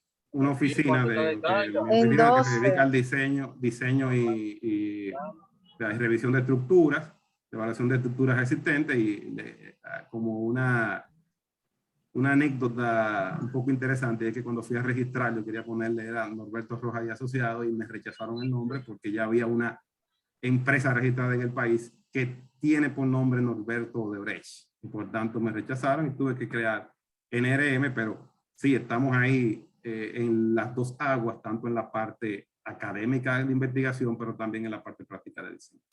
Así que agradezco nuevamente a ustedes la presencia y quedo abierto a cualquier tipo de duda, interrogante que tengan respecto a la presentación. Veo que hay varios. Tengo al profesor, querido profesor, maestro Percio Díaz, que está levantando la mano. Buenas noches. Aprovecho rápido, ¿no? Porque tengo también ahora mismo una clasecita con los muchachos. Pero oye, Norberto, felicidades, qué interesante. Yo siempre he admirado a los doctores, siempre les tengo mucho respeto, porque se fajan mucho a hacer sus evaluaciones y sus investigaciones. La gente a veces dice que para qué es, sin embargo los resultados son muy buenos, y más cuando se hacen investigaciones que dan al traste con resolver problemas. Te agradezco mucho todo. Lo único que me encantaría que tú fueras parte de lo que podría ser el real y efectivo, ¿cómo se llamaría esto? El código dominicano de estructura, porque creo que hasta ahora, porque hay un reglamento 001, R001, y le dicen código, y en realidad usted y yo conocemos lo que son los códigos, Construction Building Code, otros códigos internacionales, que no son tan pequeñitos como el de nosotros, por decir, y que sí tienen mucho material de lecciones aprendidas, que aquí no se han puesto mucho en este llamado código, reglamento R001. Pero me gustaría usted que usted fuera partícipe de eso, porque se está tratando de terminar uno, creo, en la Dirección General de Reglamento de Sistemas, y todavía no hacen falta manos, diría yo, creo, para eso. De todas maneras, ese es un punto. Otro punto es, rapidito, es que tengan cuidado, si quieren yo me presto en cualquier caso, y tengan mucho cuidado con la parte esta de previa a la construcción de los puentes, que está la situación de que no se han hecho muy buenas evaluaciones a veces de todo lo que se llamaría la parte de cimentaciones en función de los cauces de río, que tienen muchas problemáticas de tipo mucho material suelto, etcétera, y que inclusive los pilotes se hacen hasta por aplastamiento, más que otra cosa en zonas donde puede haber hasta grandes bloques, que en realidad podría quedarse la punta pegada en un bloque de eso, y en un movimiento telúrico pueden tener problemas. O sea, en la parte de suelo, por favor, me encantaría, yo lo haría gratuitamente, integrarme al grupo para hacer esos chequeos. Y yo creo que también yo me puse de fresco a participar como asesor de una tesis sobre socavación, a donde inclusive encontramos nuevos valores y factores diferentes después de evaluar cinco tipos de métodos para la socavación, y buscamos uno que ayudara a un ejemplo que tomamos para poder variar un poquito algunos factores que ayudarían mucho a ver los puentes y las situaciones de socavación como una preocupación más de la estructura completa, ¿no? Después usted y yo hablamos de eso. Le agradezco mucho que me le haya dicho algo a los muchachos en el sentido de dejarle ver la importancia que tienen todas esas curvas, esfuerzos de formación unitaria y todas esas otras curvas que tienen que ver con la calidad y el control de calidad también de los materiales. Y al final de del comportamiento de los mismos posterior a las combinaciones de carga que se utilizan. Y por último, quería decirle que si usted está dentro de algún grupo que esté investigando cuál sería la nueva combinación de carga que hay que hacer para el sismo del Pacífico, que había un ciclón y en el mismo momento sucedió un sismo y todavía no hay una combinación de carga para esa situación. Creo que no, todavía no sé si apareció ya, pero eso fue algo fortuito, algo raro, algo novedoso, de que en el Pacífico del lado oeste de México pasara un ciclón y un terremoto al mismo tiempo. Creo que eso ameritaba ya o amerita un cambio en las combinaciones de carga donde puedan suceder cosas como esa. Y si usted tiene alguna noción de que ha habido algo específico sobre también las combinaciones de carga para los maremotos, por los asuntos de Japón y las experiencias vividas allí. No he tenido ningún dato de eso, por si acaso usted lo tiene, me ayuda a buscarlo, a conseguirlo para aprender un poco más. Yo le agradezco mucho que me haya oído y si tiene alguna respuesta de las cosas que le he dicho, se lo voy a agradecer y si lo puede hacer privado también. Yo sí le felicito, tengo mucho orgullo de tener un doctor en estructura como usted en nuestro país. Es lamentable que no esté haciendo la maestría de estructura en la UASI con usted. No sé si lo hay o si se está haciendo, pero de todas maneras agradezco mucho que me haya permitido estar oyendo. Salí de vez en cuando por problemas, usted sabe cómo es el internet aquí, que eso es también otra situación de la falta de mucho, ¿cómo se dice? Mucho modernismo, de mucha facilidad, a veces hace que uno se pierda de algunas cositas. Vale, cuídese mucho. Bueno, Cuídese yo mucho. voy a responder de atrás, gracias por la palabra, de atrás hacia adelante. Primero, el hecho, esto por ejemplo del asunto del doctorado, en mi caso, esto fue por un lado situaciones que la misma vida me llevó, pero también tuvo que ver algo con vocación, porque para esto hay que tener vocación. Entonces, a veces dicen, no, que para qué el doctorado. Sin embargo, yo les voy a hacer esta anécdota. En el año 50 y algo, creo que es, Corea del Sur estaba más atrasada que República Dominicana. De hecho, hubo un momento que creo que República Dominicana colaboró con Corea del Sur. Sin embargo, hubo un gobernador o un emperador allá que se dio cuenta que había muchos coreanos en Estados Unidos con doctorado y el tipo tuvo la genial idea de ofrecerles trabajos y puestos de trabajo allá con un sueldo de alta remuneración y muchos regresaron. Y hoy ustedes ya conocen la historia de que Corea del Sur es una de las potencias ahora mismo en tecnología, pero por la cantidad de doctores que se desarrollaron y que están trabajando en el área de la investigación. Un país se desarrolla a través de la investigación. Lamentablemente, un país como el de nosotros, República Dominicana, donde hay tantos problemas básicos sin resolver, no se tiene quizá la conciencia de lo que implica eso en el desarrollo de un país. Aunque hemos estado avanzando poco a poco con esto de los fondos SID, pero todavía el esfuerzo se queda corto, porque muchas veces, como en mi caso, lo pongo de experiencia, regresé porque amo mi país y yo no me veo, viví 11 años fuera de aquí y siempre quise regresar y quise devolver aquí a mi país lo que yo había recibido, poniendo en sacrificio quizás mi beneficio personal y la oportunidad de poder tener una mejor vida en otro país, pero aquí se hace muy difícil porque uno tiene que romper brazos y ser multitasking para poder por lo menos tener los problemas básicos resueltos. Pero es parte de los retos, uno decide lo que va a hacer. Yo decidí quedarme y hacer el esfuerzo para poder contribuir con el desarrollo de mi país. Lo otro es en cuanto al proyecto, ya hemos tenido 2 reuniones con la ingeniera Marta Sufrón de allá de Obras Públicas para el desarrollo del proyecto y eso estamos ahora mismo trabajando para poder lograr que el proyecto va a encaminarse y para que tenga realmente los frutos que se esperan de él.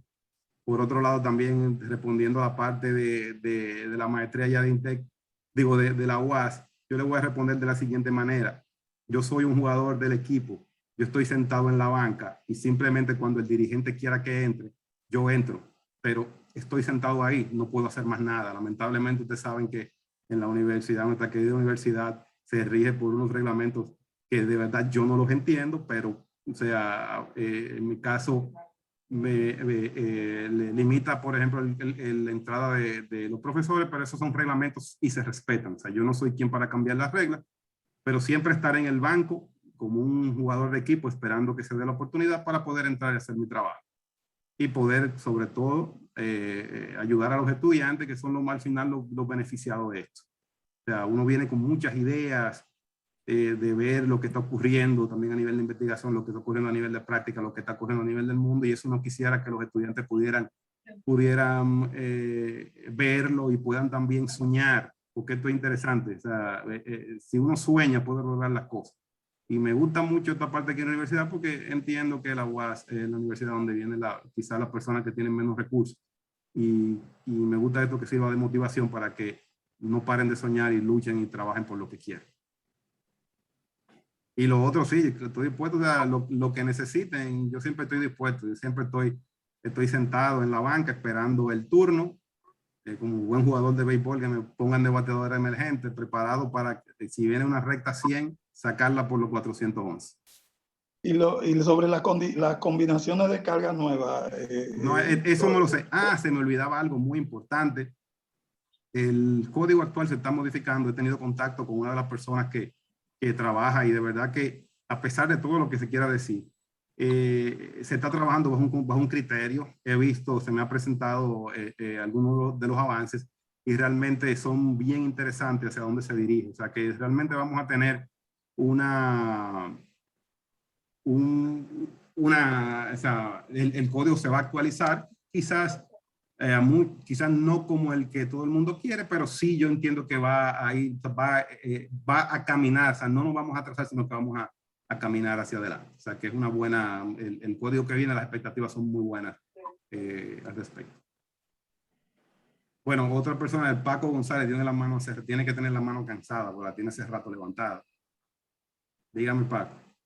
Buenas noches, maestro. Buenas noches a todos los compañeros que están en esta excelente presentación que usted nos ha dado, una gran experiencia. Saludo para mi respetuoso profesor Percio. Un respeto para ese caballero. Profesor, algo importante que se ha tocado, bueno, voy a sucumbar al profesor con relación a los puentes. En los últimos años aquí nosotros hemos visto mucha deficiencia en la construcción de los puentes. Bueno, hemos visto un puente colapsar de 3 y 4 años. ¿Me entienden? Entonces, el tema ese de tomar, darle seguimiento con relación a la construcción de los puentes, a los estudios, a varios puentes que tenemos, puentes de aproximadamente 40, 50 años, que ni siquiera se le hace una reparación ni nada por el estilo. Entonces, esa metodología de los gobiernos que han pasado a hacer obra y después olvidarla, eso a corta o la larga nos causa mucho problema. Porque es lamentable, como yo vi un puente ahí en Bonao, entre Bonao y La Vega, por ahí por el Pino, si no me recuerdo. Puente colapsar. Y mayormente el colapso viene por socavación de las cuencas o de los ríos o de arroyos que pasan. Entonces, y después del sismo de Haití, gracias a Dios aquí han tomado en cuenta, muchas normas han cambiado en construcción. Yo he trabajado en construcción de un proyecto en Bávaro, de 2 torres de 15 pisos cada una de hoteles, y en realidad he visto los códigos, la forma estamos en cimentación todavía, pero en realidad con la experiencia y las explicaciones que usted nos ha dado, que lo poco que he recibido con usted, la estoy viendo y la estoy practicando. Y en realidad, lamentablemente aquí tenemos que tener es lamentable que no tengamos más personas en estos momentos como usted en esta área que es sumamente importante. La gente no sabe la importancia y las investigaciones que están haciendo la mayoría de países en eso. Y nosotros no tenemos, lo único malo que en este país tiene es que no tenemos asuntos, ¿cómo decir la palabra? Para investigación. Aquí no se hacen investigaciones para nada. Aquí se construye un puente porque la población le hace una huelga o no se toman los criterios. Y en realidad, profesor, el país no sabe de qué se está, de la persona que, como usted, o la preparación que usted tiene y lo que usted puede colaborar para nuestra sociedad y nuestra República Dominicana. Y lo felicito por usted decir que le gusta invertir sus conocimientos y todo en el país, pero ojalá y roguemos a Dios de que en realidad lo tomen en cuenta. Como dice, me siento satisfecho y muy orgulloso de esa presentación suya y ojalá yo estoy terminando, ojalá yo pueda tener una tesis que hasta yo le he pensado en estructuras sismoresistentes y esas cosas. Pero vuelvo y le digo, muchísimas gracias, maestro, muchísimas gracias a los compañeros y mi buena noche para mi amigo Percio también. Gracias. Bueno, gracias por la palabra. Le comento, sobre todo, vamos por parte, lo que habla al inicio. Tenemos que ver la realidad país. Nosotros vivimos lamentablemente, el país se ha manejado, o sea, manejamos siempre las cosas de forma reactiva. Siempre trabajamos para reaccionar a lo que ocurre y nunca nos adelantamos a lo que puede ocurrir. Si nos adelantamos, logramos evitar que se gasten más recursos en tener que reparar cosas. O sea, eso se logra con lo que se llama un programa de mantenimiento que se haga, y eso hay que hacerlo, pero hay que invertir en eso. Entonces, el proyecto que tengo de puentes es una idea de hacer como sentar las bases para que eso ocurra, de que podamos mantener aunque de hecho ya sé que en el Ministerio de Obras Públicas se está haciendo, simplemente es mejorar, incluyendo algunos aspectos de modelación, alguna parte de investigativa, pero que a la larga lo que queremos es mantener las infraestructuras de puentes que se mantengan, o sea, en un estado que se pueda usar y que los que están en peor condición sean los que primero se atiendan. Pero eso se logra con un programa de mantenimiento que funcione de forma efectiva y no estar, como usted dice, que respondiendo, o sea, siempre estamos como los futbolistas detrás de la bola. Nunca nos adelantamos a saber de que si este es un país que viene, por ejemplo, huracanes todos los años, pues por lo menos tener una idea de cuáles son los puentes que se encuentran en esa zona que pueden ser inundables y darle, hacer los arreglos que hay que hacerle para evitar su colapso y que comunidades se queden incomunicadas. Vamos a ver, hay otra persona que tiene la mano levantada, dice Omar José y también José Díaz. No sé cuál de los dos primero, el que quiera.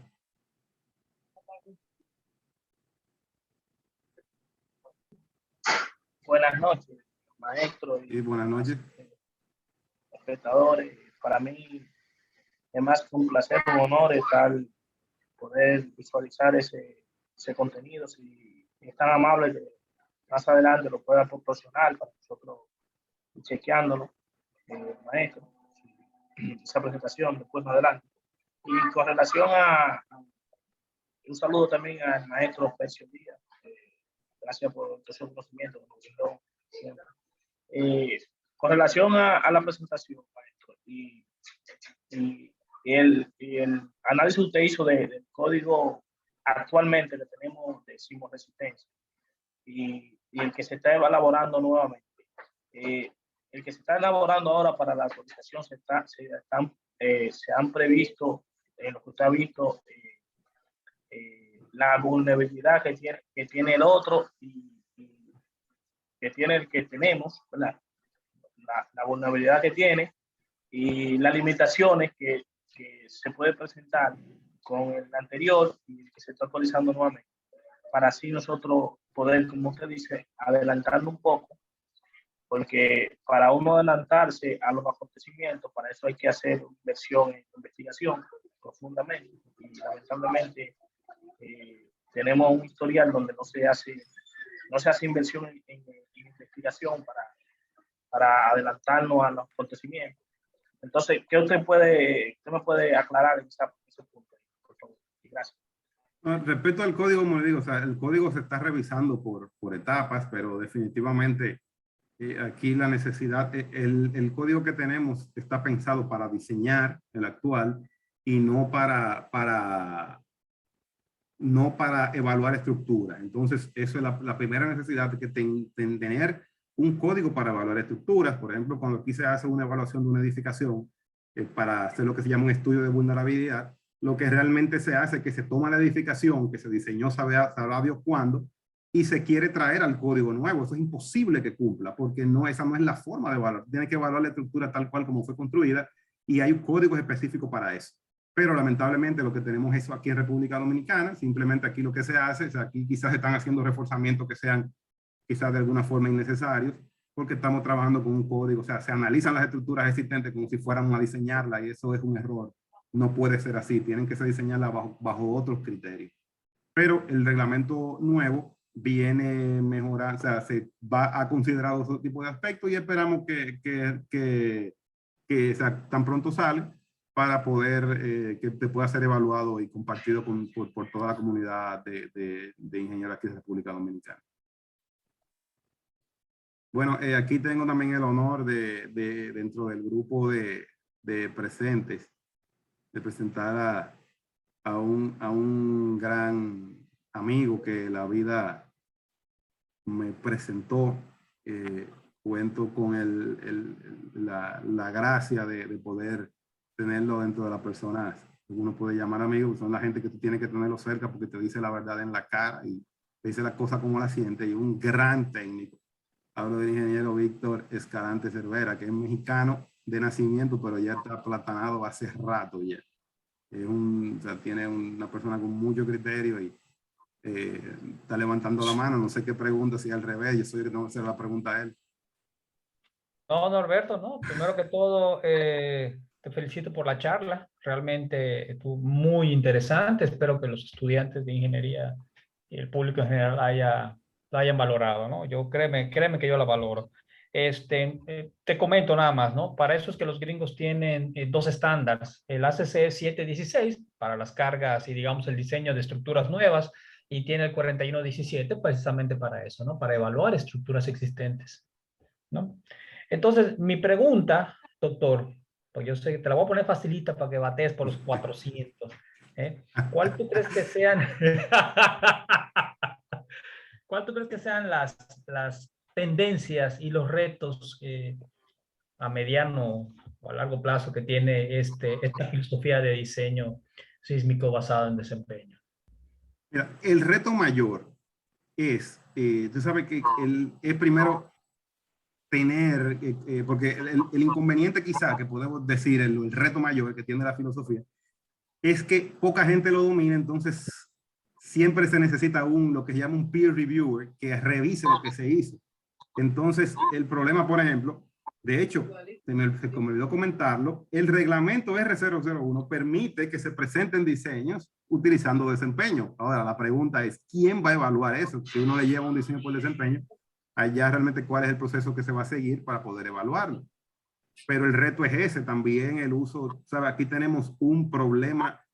Hablo de República Dominicana. El problema mayor que hay es que, por ejemplo, que es algo que he discutido con muchos colegas y digo, pero es algo ilógico. O sea, todo sube.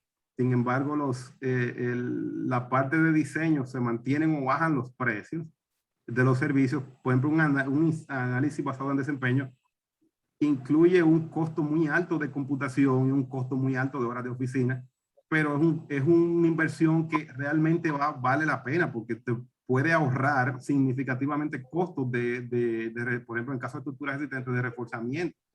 Y entonces eso es lo que hay que ver. Entonces, lo primero es romper con la situación que hay aquí de que para poder hacer un diseño por desempeño, la gente no quiere, o sea, casi no quieren pagar por un diseño regular, se encuentran caros, pues entonces para un diseño de desempeño va a ser va a ser, qué sé yo, complicado, pero realmente tiene muchas bondades y estoy seguro de que quizás un buen ejercicio sería revisar, claro, siempre con un criterio objetivo y de investigación, quizás muchos de esos reforzamientos que se han propuesto, validarlo, o sea, simplemente compararlo bajo un criterio de investigación, qué hubiera ocurrido por el desempeño, y yo estoy seguro, lo que yo esperaría que la diferencia debe ser sustancial en cuanto a los costos de reforzamiento de lo que se está proponiendo, con lo que se podía lograr si se aplica esta metodología. Gracias, doctor.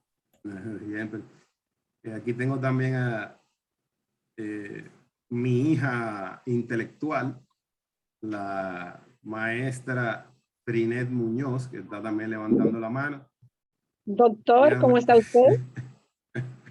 Estamos bien, siguiéndole los pasos a usted. No, ¿cómo va a ser? Jamás, jamás. Felicidades por su ponencia, excelente, de verdad que sí. Yo solamente le quiero preguntar, no sé si lo puede decir, porque me imagino que es parte de su investigación, pero en la investigación que usted va a realizar de Puente, ¿usted tiene previsto realizar algunas pruebas destructivas y no destructivas para tener datos más reales de la modelación que va a realizar? Sí, claro, definitivamente, porque sin eso no se puede hacer una modelación lo más real posible. O sea, eso es parte del proceso, pero el proyecto lo que incluye era un proyecto piloto con 3 puentes, pero posteriormente, por eso estamos en conversaciones con el ministro del Ministerio de Obras Públicas, porque si se da el apoyo logístico, pues se puede expandir y lograr más. Y simplemente esto va a servir como como punto de lanza y poder venir una segunda parte demostrando que todo lo que se ha hecho funciona, y entonces podemos lograr que toda la infraestructura, por lo menos la parte principal, los puntos más críticos, puedan ser atendidos y tener una idea real de las condiciones en que se encuentra y cómo podemos de una manera costo eficiente poder, en caso de que ameriten, repararlo. Gracias, profesor, y de verdad, felicidades de nuevo. Cuídese mucho. Gracias. También tengo ahí la maestra PhD, C, como yo le digo, Yendira Taveras. Saludos, muy buenas noches, en apoyo. Buenas noches a todos los chicos que están por ahí, nuestros estudiantes que están apoyando esta conferencia. Nada, realmente yo me quedé desde el principio hasta el final escuchando, porque ustedes saben que yo tengo mucho tiempo que salí de la universidad. Entonces el tema de estructura como tal, pues no lo veo tan frecuente. Y realmente recordé todo lo que estábamos hablando, pero en el momento que tú estabas hablando, yo me estaba transportando a mi área. Me estaba transportando precisamente a todas las cosas que nosotros también tenemos que hacer en nuestra República Dominicana, tanto que tenemos que transformar, tantos reglamentos que tenemos que modificar. O sea, como que todo lo que tú has hablado se transporta igual a nuestra área de trabajo específica. Déjame decirte que cuando pusiste el video, inicialmente, lógicamente no tenía audio, pero como yo me gradué hace poco de maestría en la Universidad de Puerto Rico, realmente me sentí orgullosa, pero más orgullosa yo sé que me voy a sentir cuando yo vea eso que tú hiciste, que te colocaron todo eso tan bello, ya como doctora. Realmente me sacaste casi una lágrima cuando sacaste la bandera. Yo dije, bueno, ¿dónde yo voy a llevar esta bandera? Pero eso es parte de que eso es el orgullo que lamentablemente uno lo viene inculcado por aquí, por los mismos padres y eso, y por la crianza que uno recibe, y me da mucha tristeza que muchas veces, por ejemplo, en la actualidad, siempre preferimos cosas, o sea, que la identidad patria se ha perdido. Yo entiendo que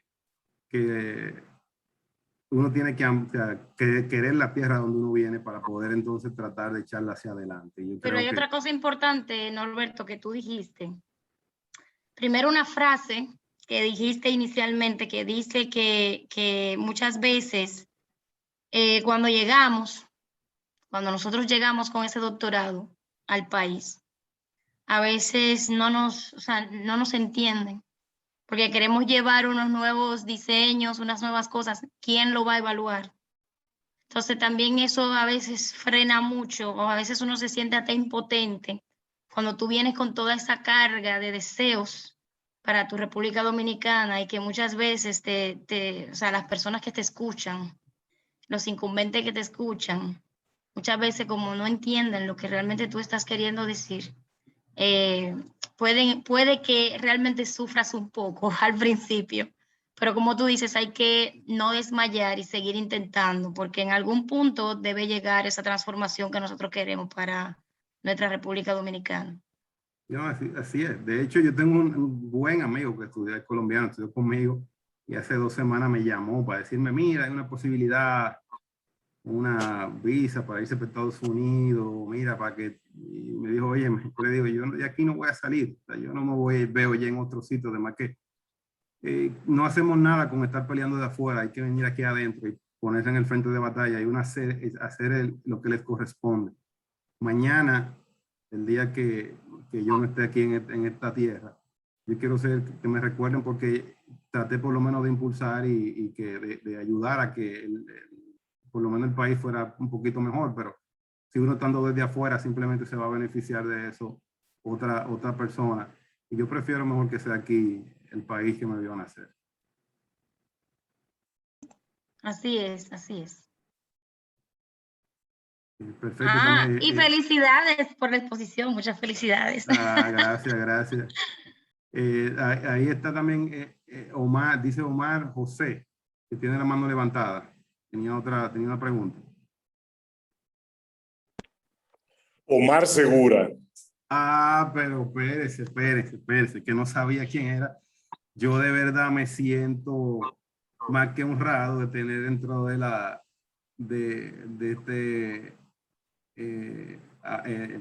diríamos, auditorio virtual a uno de los ingenieros más preparados que tiene este país, además sobre todo una persona que es de frente, vertical y seguro que va a ser el próximo decano de nuestra facultad, el ingeniero Omar Segura, que de verdad que me ha dado un apoyo increíble para yo poder estar aquí en la universidad. Siempre estuvo ahí cuando tuve director, siempre dando el apoyo, y de verdad es la persona con la cual yo me siento más comprometida y o sea, aunque quiera en un momento irme, pero solamente por vergüenza con Omar Segura, no lo puedo hacer. Así que de verdad que honrado con el apoyo ahí con su presencia, el ingeniero Omar Segura, de Sufrón. Muchas gracias por esa palabra. De Sufrón, muy bueno. Percio, tranquilo. De Sufrón. Hermano Norberto, realmente me siento orgulloso de compartir este auditorio virtual contigo y te felicito grandemente. Ha sido una conferencia magnífica, magistral. Espero que vengan muchas más. Siempre, tanto tú como los demás profesores de nuestra escuela, de nuestra facultad, de nuestra universidad, han contado conmigo, y donde quiera que nos encontremos, sea en las aulas, sea en diferentes posiciones, siempre podrán contar con un apoyo para la mejora continua de nuestra universidad en el campo de la investigación, en el campo académico docente. Siempre podrán contar conmigo. O sea, las nuevas generaciones le debemos eso. Somos lo que somos porque tuvimos a la UAS, y lucharemos siempre. Mientras haya una gota de energía, de fuerza, lucharemos por mejorar nuestra universidad. Y tú eres de la nueva generación. A ustedes dentro de poco le estaremos pasando la antorcha, seguros de que hemos sembrado, y hemos sembrado en terreno fértil. Felicidades. No, pues, muchas gracias por la palabra del ingeniero de la Omar, que me llenan de mucha alegría, y porque sé que se significan mucho, y porque de verdad que es una persona que siempre ha estado ahí en todo momento. Y yo sé que no solamente conmigo, con todas las personas con la que él entiende que puede echarla, o sea, apoyar, no importa quién tenga que enfrentarse. O sea, pues se ve hasta en muchos casos perjudicado personalmente, pero él cree generalmente en las cosas que, o sea, él tiene una convicción muy grande y eso es muy importante en los dirigentes que uno debe tener. Así que yo entiendo que lo que nos espera para acá, para la Escuela de Ingeniería, en específico la Ingeniería de Arquitectura, la facultad, pues es una gran, un gran desarrollo y un gran avance cuando el profesor Omar, Dios mediante, sea el decano, sustituyendo también al actual decano Amparo César. Nada, si alguien tiene más preguntas. Hay arquitectos aquí, de verdad que me interesa. Ah, bueno, aquí tenemos al señor Andri Soto García. Andri tiene el micrófono abierto. Digo, puede hacer la pregunta, por favor. Ay, buenas noches, Buenas Norberto. noches. Excelente exposición, Norberto. De verdad que me sorprendiste. Mira, Norberto, nosotros habíamos tenido una conversación sobre el protocolo de aprobación de planos para el asunto de obras públicas. Es interesante, podría incluirse ahí la parte de diseño por desempeño. Sería una de las partes para que en obras públicas tengan, qué sé yo, el manual de cómo seguir y poder corregir cualquier proyecto que venga con esa condición. Si es posible, más o menos, si se puede incluir, si se puede hacer y cómo hacerlo. Otra cosa de mi amigo Omar. ¿Quién no conoce a Omar que no se haga su hermano? Sí. Y yo relajando le digo que yo me llamo Norberto Rojas Segura. Sí. Bueno, entonces si me puede responder. No, claro que sí. Todo esto, como te digo, el ingeniero Andrés Soto es un amigo que he conocido en estos días y de verdad que hemos tenido mucha afinidad. Una persona con mucho criterio y siempre tiene unas inquietudes que me parecen razonables y estoy de acuerdo contigo en ese sentido de que es proponer una idea, aquí no imponer nada, sino lo que buscamos es la mejora, tanto incluso del mismo ministerio, de que se pueda seguir un procedimiento con el cual se pueda, que los revisores puedan seguir un procedimiento y que sea estandarizado para todos y que pueda lograrse que cualquier inconveniente en el proceso de sometimiento de plano sea lo más expedito posible y pueda ayudar a agilizar el proceso de aprobación. Pero sí, estoy completamente de acuerdo contigo. Hay arquitectos acá, que de verdad que quizás este asunto del diseño por desempeño, lo más interesante para la parte de los arquitectos, de que, como les digo, el pleito siempre ha sido de que uno restringe mucho la creatividad de los arquitectos por la camisa del código, ¿verdad?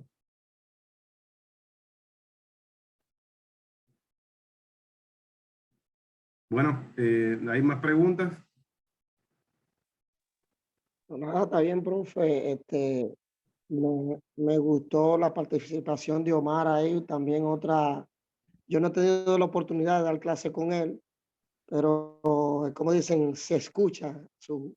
Es bueno, profesor, yo siempre he dicho que los estudios de suelo y todas las investigaciones con relación a construcción deberían salir de la UAS.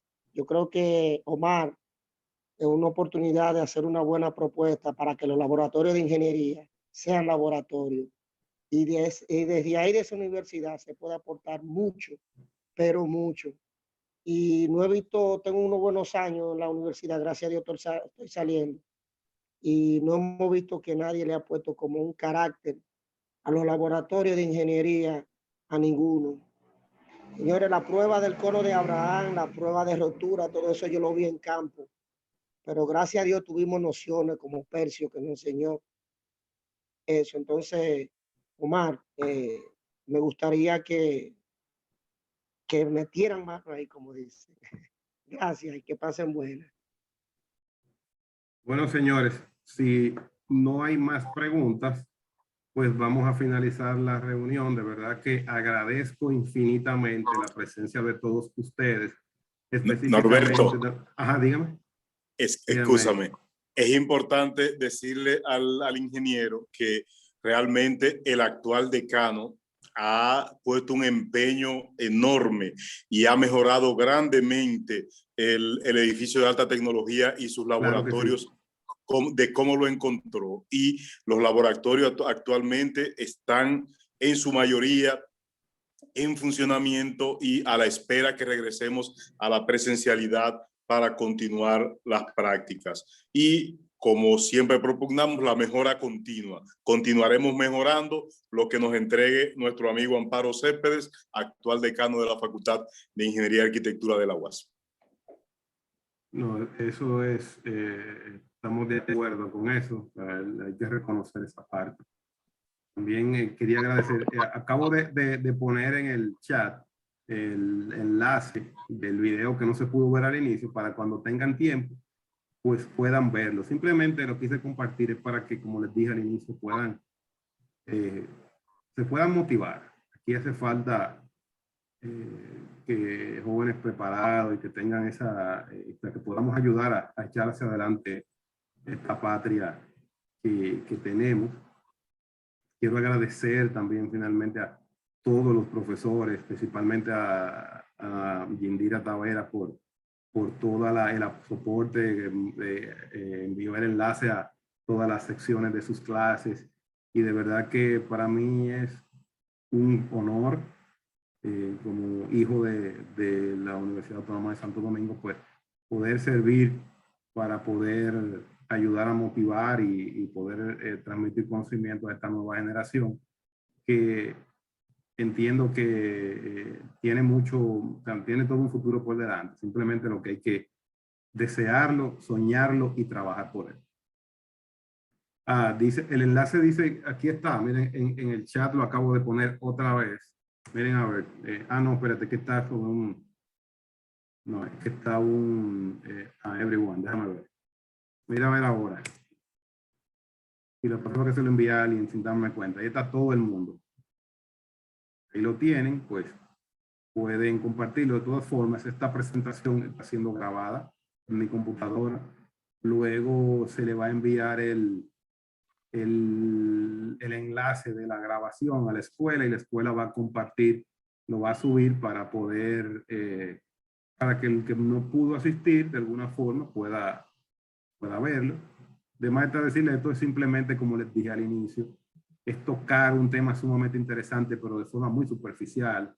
Aquí hay muchísimas cosas interesantes que se pueden hacer, principalmente con los estudiantes a nivel de grado, inclusive trabajar lo que son los aspectos de lo que son conceptos de utilidad en vigas. Es algo muy interesante que es importante que se vea. Así que nuevamente, de verdad, agradezco a todos su presencia. Pasen todos buenas noches y nos veremos en una próxima oportunidad. Bueno,